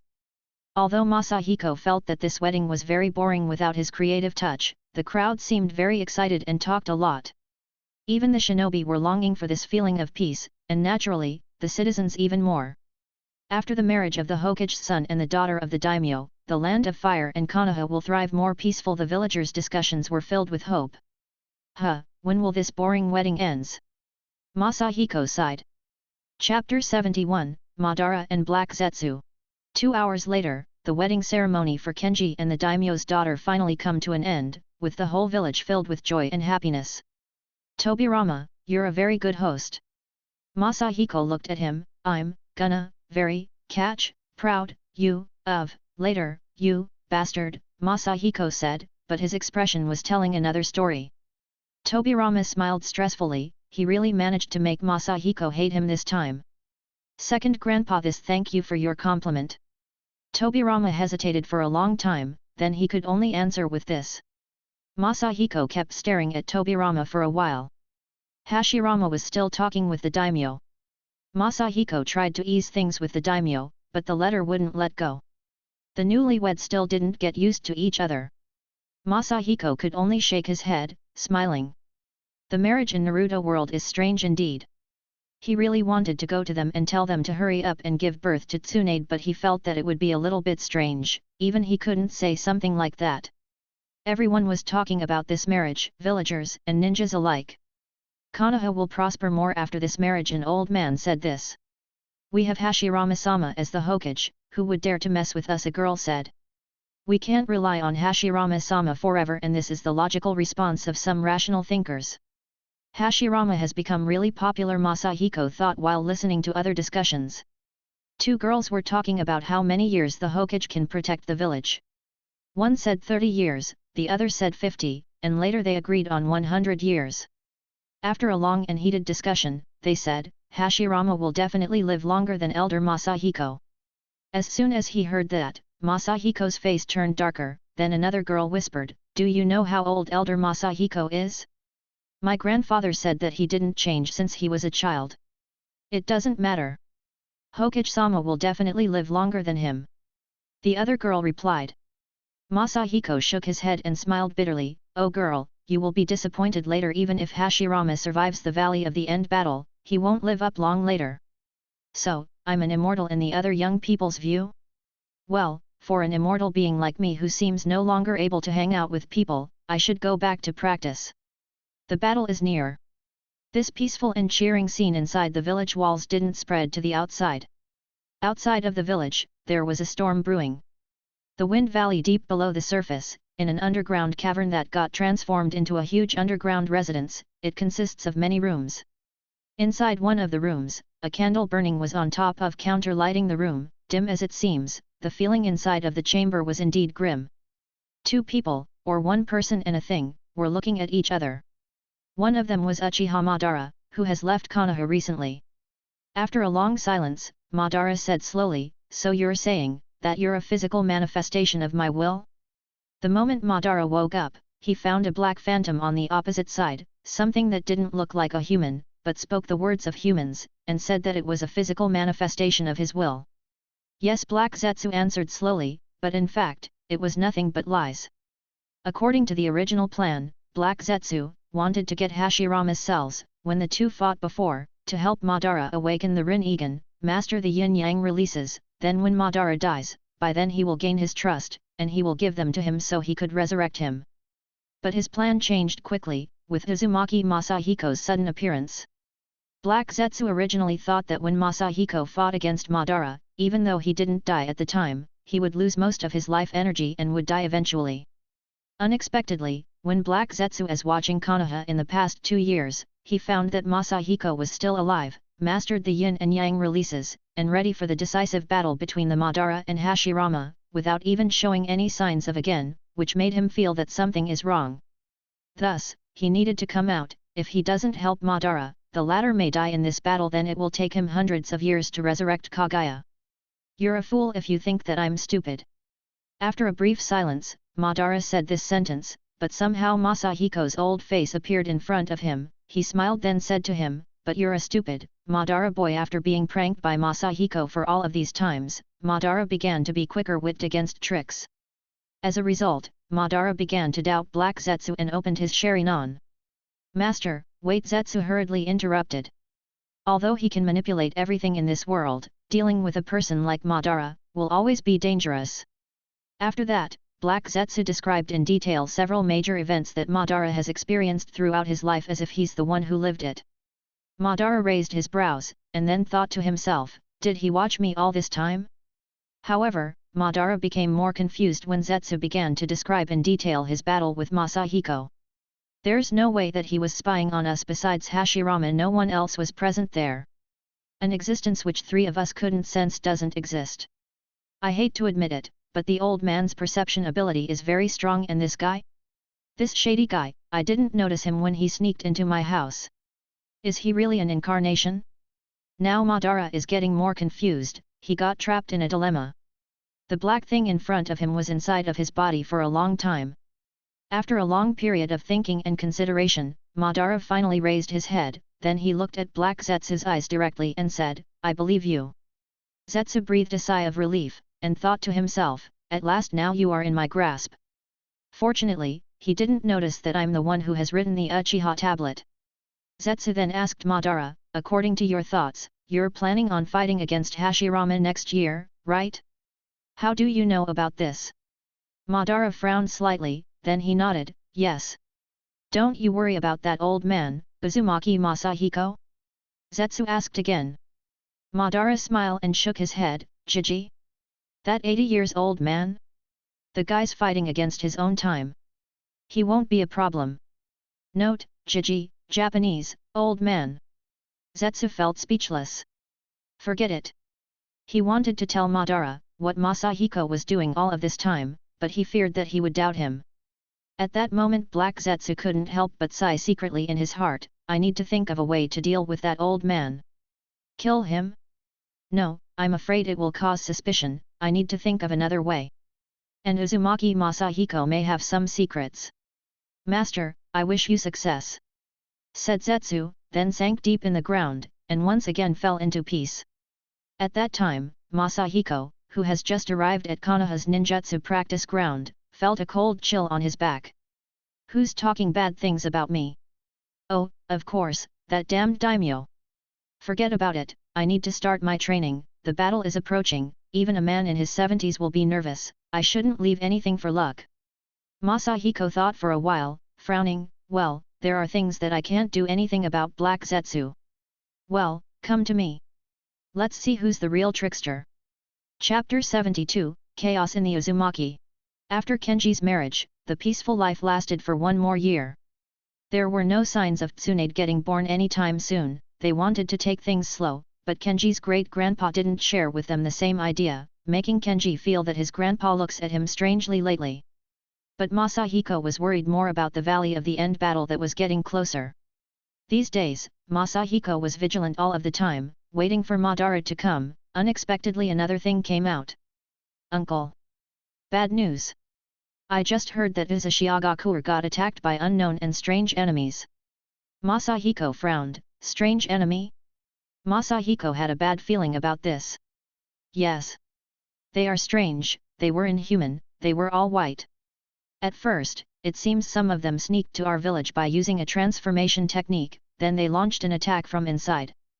Now that they have managed to kill 2 of them, a big conflict raised inside our walls, without a single one able to trust the other, the big nephew explained. Masahiko fiercely stood up, then sat down again slowly. White Zetsu. It seems that the valley of the end battle is indeed near, and Black Zetsu is trying to drive me out of the picture. Second, uncle? Masashi looked at Masahiko strangely, waiting for an answer. Well, it's okay, I will go back for a while. Masahiko said, leaving Masashi with worried eyes. Oh God! Masahiko let out a long sigh. However, he felt unexpectedly so calm. Is this how you decided to deal with me? Let's roll then. Kage Bunshin no Jutsu. Masahiko summoned 2 shadow clones, with each one having 30% of his chakra. 30% of my chakra is enough to use the dust release detachment of the primitive world. I don't really need to a part in Hashirama and Madara's battle. All that I need is to step in at the right time. If 1 shot is not enough, 2 will do the work. Masahiko left his 2 clones at home and headed toward the Uzumaki. His body now only has 40% of his total chakra. Masashi, who actually watching from afar, finally felt relieved. After flying for 2 hours, Masahiko finally reached Uzumaki vicinity. Then right away, he used a hand sign, Kagaya's mind. After half a minute, Masahiko sighed.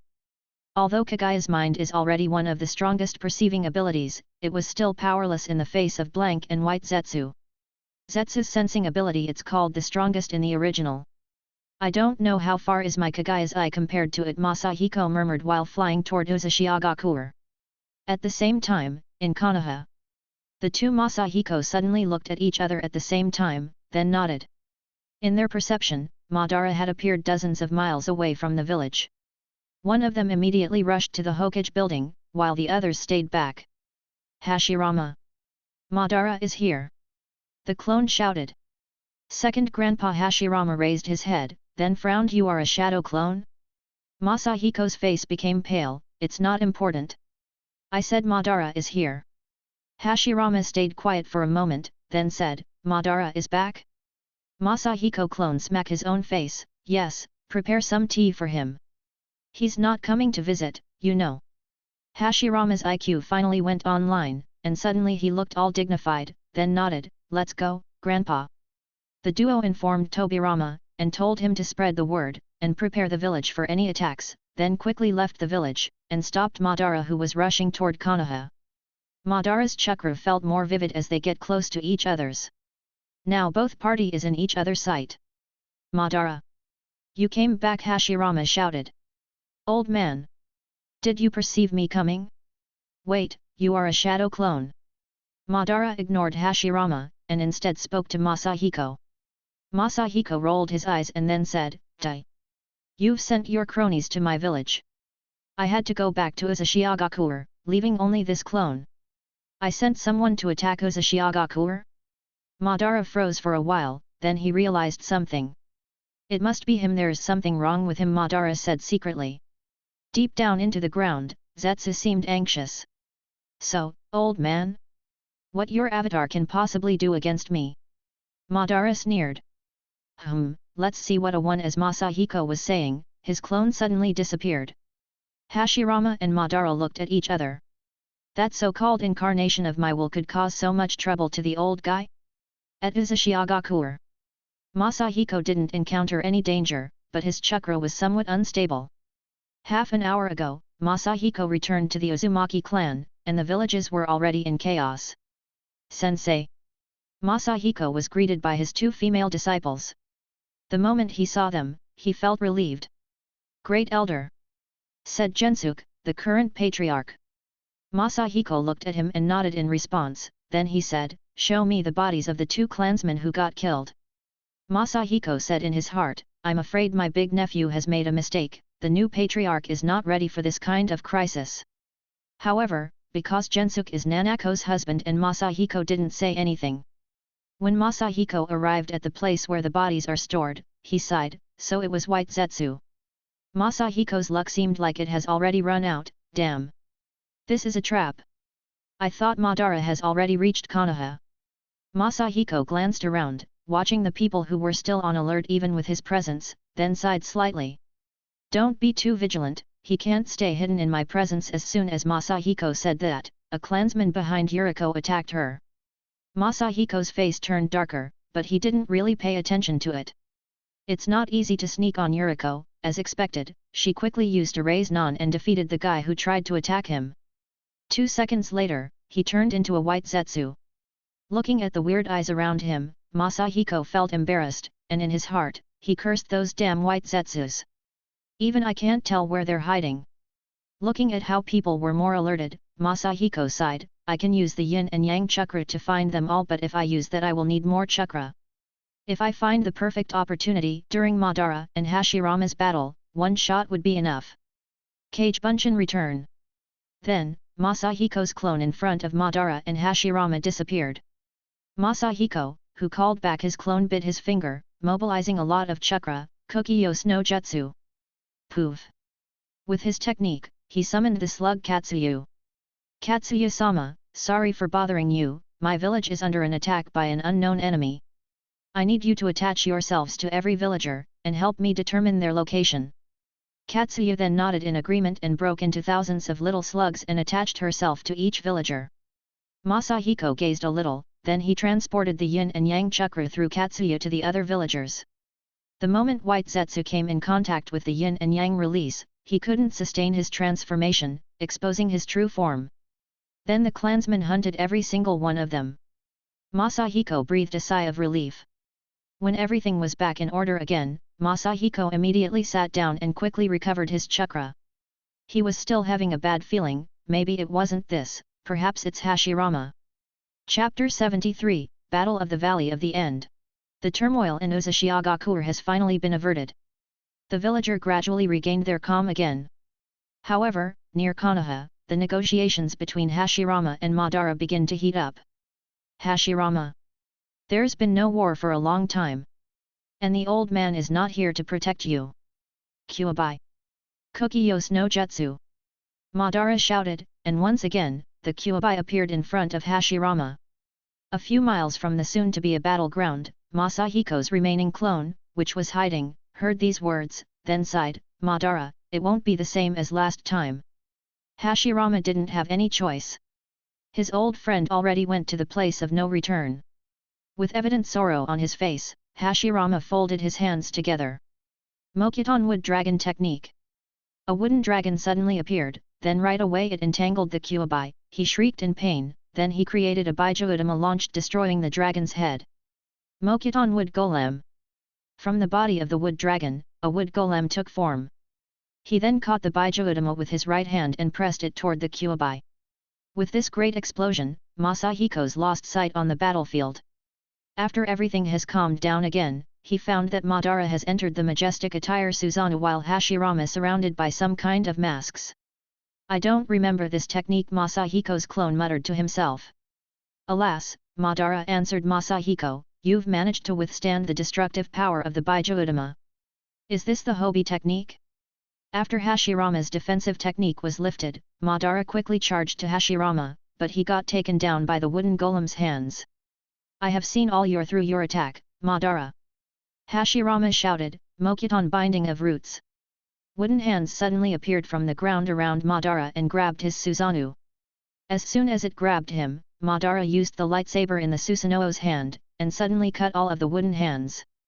Hashirama then quickly jumped back and frowned, if this goes on, then this land the destruction will even reach the village, we need to move the seaside. Don't you dare to escape, Hashirama! Madara shouted, and quickly chased him. Seeing the two of them getting further and further, Masahiko clenched his teeth.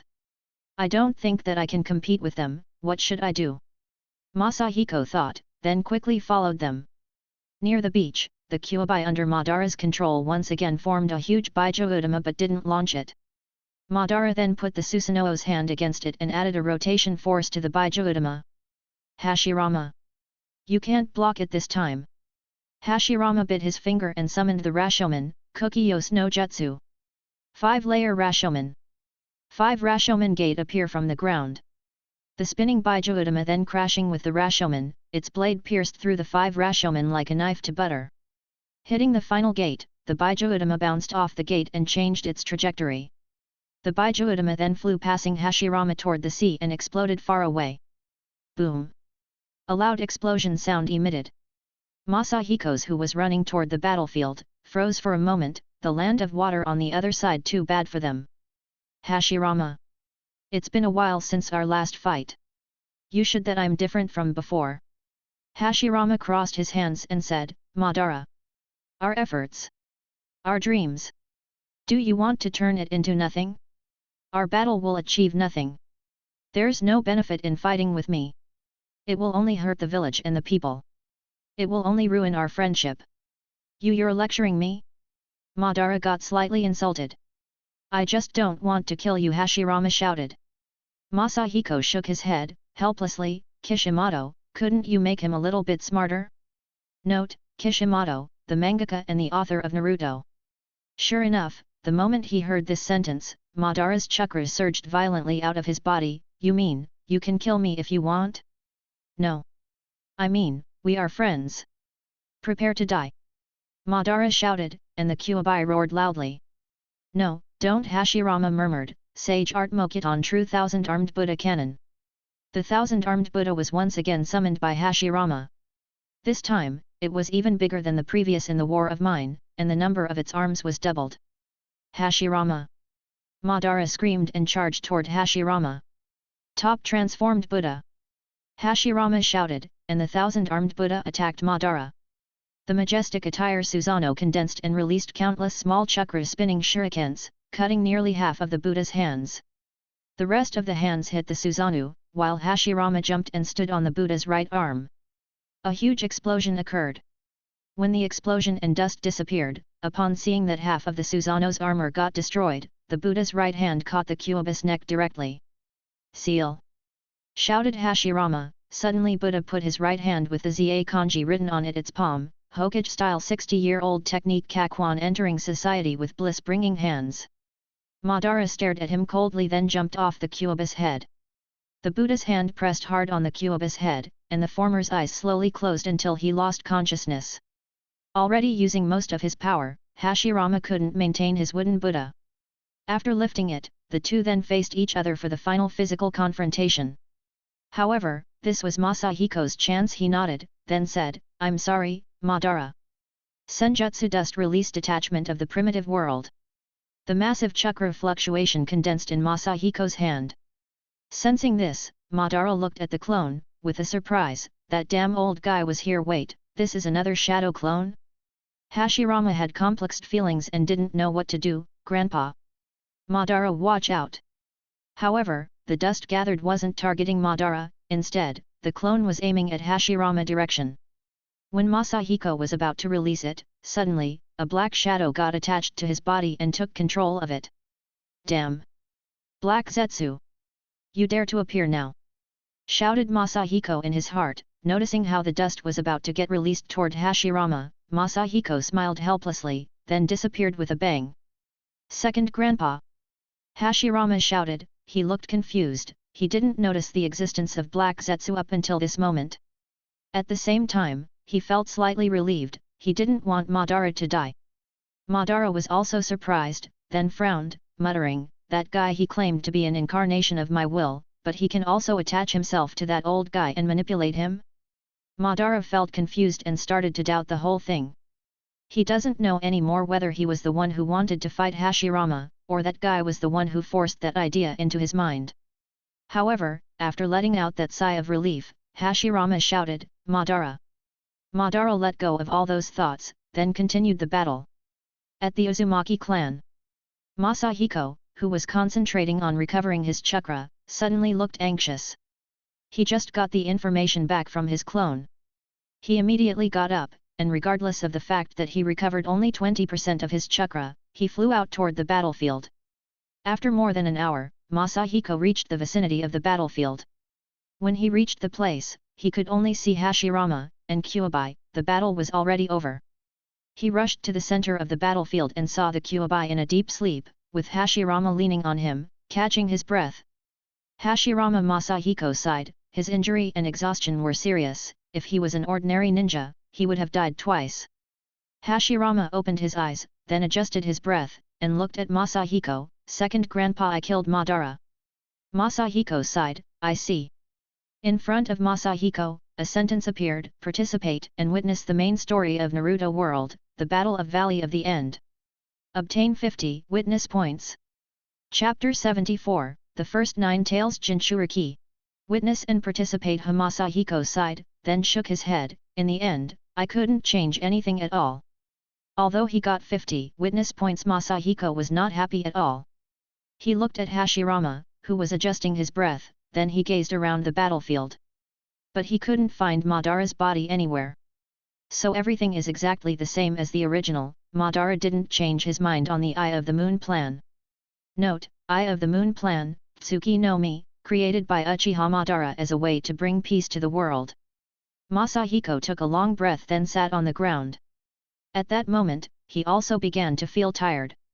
Initially, he only had 20% of his chakra, but after using it to fly here as fast as possible, now it got almost bottomed out. And the symptoms of chakra exhaustion began to appear on his face. Well, let's restore chakra first. After more than an hour, Masahiko restored almost half of his chakra and opened his eyes to found Hashirama still adjusting his breaths, but his face looks better than before. It's my first time I've seen Hashirama this week. He has lost a lot of vitality. Unfortunately, Cho is still a little girl. Otherwise, she could give him some vitality using her one's own life reincarnation. Well, I'm not sure if she would be willing to give up on her life. Masahiko muttered to himself. After a while, Hashirama opened his eyes and looked at Masahiko. Second grandpa, let's go back to the village. Masahiko nodded, then he turned around and said, but what about the Kyuubi? We take it back first, then later, I will look for a way to seal it, Hashirama replied. Seal? Jinchuriki? Masahiko murmured, when you think about it, I go that thing from the monk. The two returned to Konoha, and the villagers were already gathering to welcome them at the gate. It seemed that everyone has noticed the big battle that has occurred. And when they saw that Hashirama has returned, they cheered up. Don't worry, Hokage-sama is fine. The people begin to chatter, I knew the Hokage will be fine. He's our village pride. Yes, he's the strongest Kage. The noises of the chattering raised more, which made Hashirama smile. I'm fine, everyone, go back to your work. Masahiko then dispersed the crowd, and the patriarchs of the other clans finally reached the two of them. Brother. Tobirama came in a hurry and looked at Hashirama, then he looked at Masahiko, and stopped talking. Madara is dead. Masahiko explained instead of Hashirama, tell the other we will discuss it later. Tobirama showed a happy face, but Uchiha Izumi's expression was the one that looked complicated. He hesitated first, then he turned back and headed toward the Uchiha's residence. The Kyuubi shackled by using the wooden release jutsu and then kept tied near the village's main gate so that he could enjoy the same treatment as the other 8 Baijuyu before him. The other followed Hashirama to the meeting room. His face was stiff and severe. The first sentence he utters surprised everyone. I'm gonna step down from my position as the Hokage. The second Hokage of Konoha will be selected again by your votes. Big brother. Tobirama suddenly stood up, you. Ah, ha ha ha. Hashirama scratched his head, smiling cheerfully, then said, don't worry, I'm fine. I can still live for 3 or 5 more years. Don't look so serious. Masahiko sighed, so, this is how he... Everyone in the room looked shocked for a moment, then they became noisy. After a while, Nara Patriarch said, Hokage-sama, if you retire, then the most prominent candidate to success you, is none other than your brother, Tobirama. Agreed. Seconded. Everyone there agreed, because now in Konoha. In addition to Tobirama, there are only oldsters like Masahiko, who has already abdicated. Faced with this situation, they will naturally choose Tobirama. Hashirama nodded, this is settled then, to the next thing, the Kyuubi. It was controlled by Madara before. Now it's suppressed by my wood technique. But I might not be able to hold it for long. We need to find a way to seal it, Grandpa. Hashirama was trying to ask Masahiko if there's a way to seal him, but the door of the meeting room suddenly got pushed open. Hashirama, I conceal the 9 tails in my body. It was Mito, who has walked in. She still looked like a little girl, but Masahiko couldn't find that gentle smile from before. Mito, you. The look on Hashirama's face changed slightly, but he still shook his head. This is too dangerous. No need, Masahiko shook his head and smiled. Hashirama, don't you remember that I've stolen something from the old monk? I mean borrowed. Hashirama first looked confused, then he got overjoyed. Do you mean the one that used to seal Shikaku? Masahiko nodded. I will go back to take it. Masahiko rushed back to search for that jar, and soon a group of people came with him outside of the village. The Kyuubi was still firmly bounded by Hashirama's technique, and there was no sign of it waking up soon. This should be easy, Masahiko muttered to himself. His hand performed a hand sign, Fuinjutsu adamantine sealing chains. On more, Fuinjutsu beast, sealing technique. The chains from the 2 seals tied the 9 tails firmly. Masahiko nodded. Hashirama, undo your technique so I can seal Kyuubi. Hashirama nodded. He lifted his wood technique, and the Kyuubi slowly woke up. Roar! First he roared, then when he noticed the situation, he shouted, damn you, Uchiha Madara! Finally, regaining its sanity, he turned his eyes and saw Masahiko. Now, its eyes are locked on him. You, that old man again. Masahiko's face turned pale. It seems the Kyuubi still remembers him from the time when he killed him a few years ago, but I don't mind anybody calling me old man or such, but I don't want to hear this from an old fox like you, who lived for thousands of years. Just enter the freaking jar. Masahiko pointed the jar toward the 9 tails, Fuinjutsu 8 sign seal. The 9 tails struggled to break free, but facing Masahiko's sealing technique, it was useless to fight back, and eventually, he got slowly sucked into the jar. However, just halfway through, Masahiko's face suddenly changed. Half of the Kyuubi was still out, but the jar was already full. What the hell is this, even qualified to be called a sealing artifact? You can only seal the Ichibai, but you could only seal half of the Kyuubi? Do I even want to be the Kyuubi's Jinchuriki? Masahiko murmured. Fuinjutsu 4 symbol seal. Suddenly a female voice came from behind. It was Mito, who has saved Masahiko and sealed the remaining half of the Kyuubi inside her. Masahiko's eyes widened. So you've ended being the Kyuubi's Jinchuriki anyway. Masahiko looked to the jar, then at Mito. The jar contained the yang part, and Mito had the yin sealed inside her. Masahiko shook his head, and then he walked while holding the jar toward Mito, who's now surrounded by the crowds. Mito closed her eyes tightly, then after 5 minutes, she opened them again, while smiling. Don't worry, I can easily suppress the half part of the 9 tails. Hashirama sighed with relief, then turned to Masahiko, second grandpa. You sigh. Masahiko's face turned red, and said, it's because of this old monk's cheap jar. Hashirama shook his head helplessly. After so many years, he was already familiar with Masahiko's unreliability. Forget it, there shouldn't be any problems with half of the Kyuubi sealed in Mito's body. Keep this jar secured temporarily. Masahiko laughed, no problem. I will reinforce the seal on Mito's body. Easy peasy, just watch. Masahiko reinforced the 4 symbol seal in Mito's body and combined it with 8 sign seal. At the same time, a sentence flashed in front of Masahiko's eyes, witness and change the main story of Naruto World, the first 9-tail Jinchuriki. Obtained 5*8 witness points. Chapter 75, Konoha Police Force. The 9-tail sealing incident came to an end, and the election of the second hokage was scheduled near. Yes, it was an election. Hashirama didn't agree to hand the position of the hokage directly to Tobirama. Instead, he wanted to hold another general election. Uchiha Izumi got pleasantly surprised with the news, and he personally visited various clans. In particular, he focused on the 3 clans of Sarutobi, Shimura, and Akimichi, hoping to gain votes from them, based on the friendship between their clansmen. After the Uzumaki's issue was settled, and Hashirama decided to retire from being a hokage, he went to visit Masahiko for 3 days, or 2, not to discuss business matters, but to learn how to play dice. He still couldn't believe how Masahiko could beat him every time. Hashirama, I heard that Izumi also wants to become the hokage, what is your thought about this matter? Masahiko said while smiling. Hashirama thought for a while then frowned, second grandpa, how could you be so sure that you're gonna get 11? Masahiko narrowed his eyes, are you okay with the Uchiha becoming the next Hokage? Hashirama picked up the cup, shook it, then threw the dice, why can't I get 18?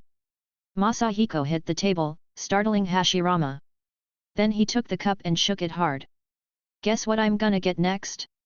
11. No, 18. Hashirama hesitated. Masahiko opened the cup, and the dice were stacked on top of each other's, with one on the top showing the number 1. Hashirama's eyes got widened, second grandpa. What kind of magic is this? Masahiko smiled, wanna learn this trick? I'll teach you. But answer my question first. Masahiko was about to repeat his question, he didn't expect Hashirama to answer so quickly and directly, second grandpa, rest assured. The Izumi can't compete with Tobirama, especially to gain the favor of the Sarutobi, Shimura and Akimichi. Tobirama is even the teacher of Izumi's son. Masahiko froze. He didn't reply to what Hashirama has said. After uttering those answers, Hashirama looked eager to learn the new dice trick. Masahiko faintly said, you are not afraid that Izumi would have another plan, a counterattack? Teach me now, grandpa. Hashirama shook his head, how can you do this trick? While they were talking, one of the Uzumaki's clansmen knocked on the door, Great Elders Uchiha Izumi has come to visit. Masahiko nodded, and signed the guard to let him in, then turned to Hashirama, with tears of laughter, see? It seems I'm the counterattack. You go hide behind, and let's see how he is planning to win this grandpa's vote. Hashirama nodded with a strange expression, then he hid in the back room with his dice cup. Izumi then entered the room. When he saw Masahiko, he smiled and said, Uncle Masahiko. Masahiko waved his hand and interrupted his words, you dare call me uncle? At least call me elder or grandpa like everyone. You wouldn't dare to call me that if Uchiha Madara was still around us. Izumi's face got darkened, then cursed secretly, if the patriarch was still he, I would have dared to call you an old man, but he couldn't help but say, Masahiko grandpa. Ah, obedient, now sit down. Masahiko laughed inside. The corner of Izumi's mouth twitched, then he sat down. The chair he sat on was still warm, he frowned, then asked, Grandpa, was someone here before me? Ah, no, I was just using that chair to rest my foot on it. Izumi finally managed to calm down, then he said, I came here to hear out your opinion. I hope that the Uzumaki clan will support me in the upcoming election. Masahiko sighed and scratched his head, we have a strong relationship with the Senju, how can we support you? Izumi then sighed, and shook his head, the Uzumaki clan is now the third largest clan after the Senju and Uchiha. The position of the Hokage takes turns. If you support me now, then next time. Masahiko smiled and shook his head, it will be impossible even if we support you. Izumi then replied with a smug grin, there are already many families who are willing to support me. With your help, I will win this election. Masahiko froze for a moment, then replied, then I will think about it. Izumi smiled proudly, he then bid farewell to Masahiko and left the room. Oh ha ha ha, he waited until Izumi left, then Hashirama came out of the back room. Masahiko couldn't help but laugh. Hashirama, look at him, ha ha ha. Hashirama looked confused, Grandpa, don't tell me, you're actually considering his offer? Masahiko then smirked and fell on the chair behind from laughter. Hashirama stressfully smiled. In the blink of an eye, half a month already passed, and the election day began. Izumi lost the election, with 59 votes less to Tobirama. If there were only 100 voters, then Izumi would have certainly won, but there were 1,000 people qualified to vote. And exactly 60 Uchiha clansmen didn't vote for Izumi. Looking at Izumi's angry face, Masahiko smiled happily. Izumi then walked to Masahiko angrily, Masahiko grandpa, I thought we had an agreement, yes? Masahiko then said, didn't you say that other clans support you? You see, it seems that your own clan didn't vote for you. Kagami Izumi then murmured, the expression on his face changed slightly, then he turned away. The election day came to an end, and Tobirama got successfully elected as the second Hokage. Masahiko gained 20 witness points from this event. He was more responsible than Hashirama, he followed the event from the beginning until the end and stayed at the Hokage building. Masahiko couldn't help himself, he was so entangled with this matter because he needed to escape from Hashirama, who annoying him everywhere, with gambling stuff. Masahiko finally found a way to turn him away, saying that he needed to practice on his sculpturing skills. This wasn't just an excuse, Masahiko took this sculpting matter really seriously. He even used 9 witness points to raise it to max level. Since then, he has become a legendary sculptor. Of course, he didn't want to sculpt Tobirama's face, but he remembered that the Valley of the End now needs 2 huge statues as a memorial. Great shinobi like Madara and Hashirama needed to be remembered by the future generations.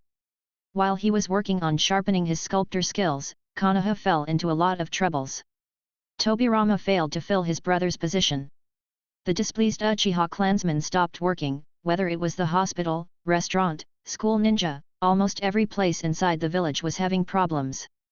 Thus, after a lot of consideration from the new hokage and his council, they decided to form the first Konoha police force, with the Uchiha clan as the backbone of this organization. The duty of the police force is to keep the order inside Konoha, protect the villagers, and of course, arrest the criminals, whether it's civilian or shinobi alike. With such power, the Uchiha's mood started to cool down. And once again, Konoha became peaceful. But this was just the wind before storm.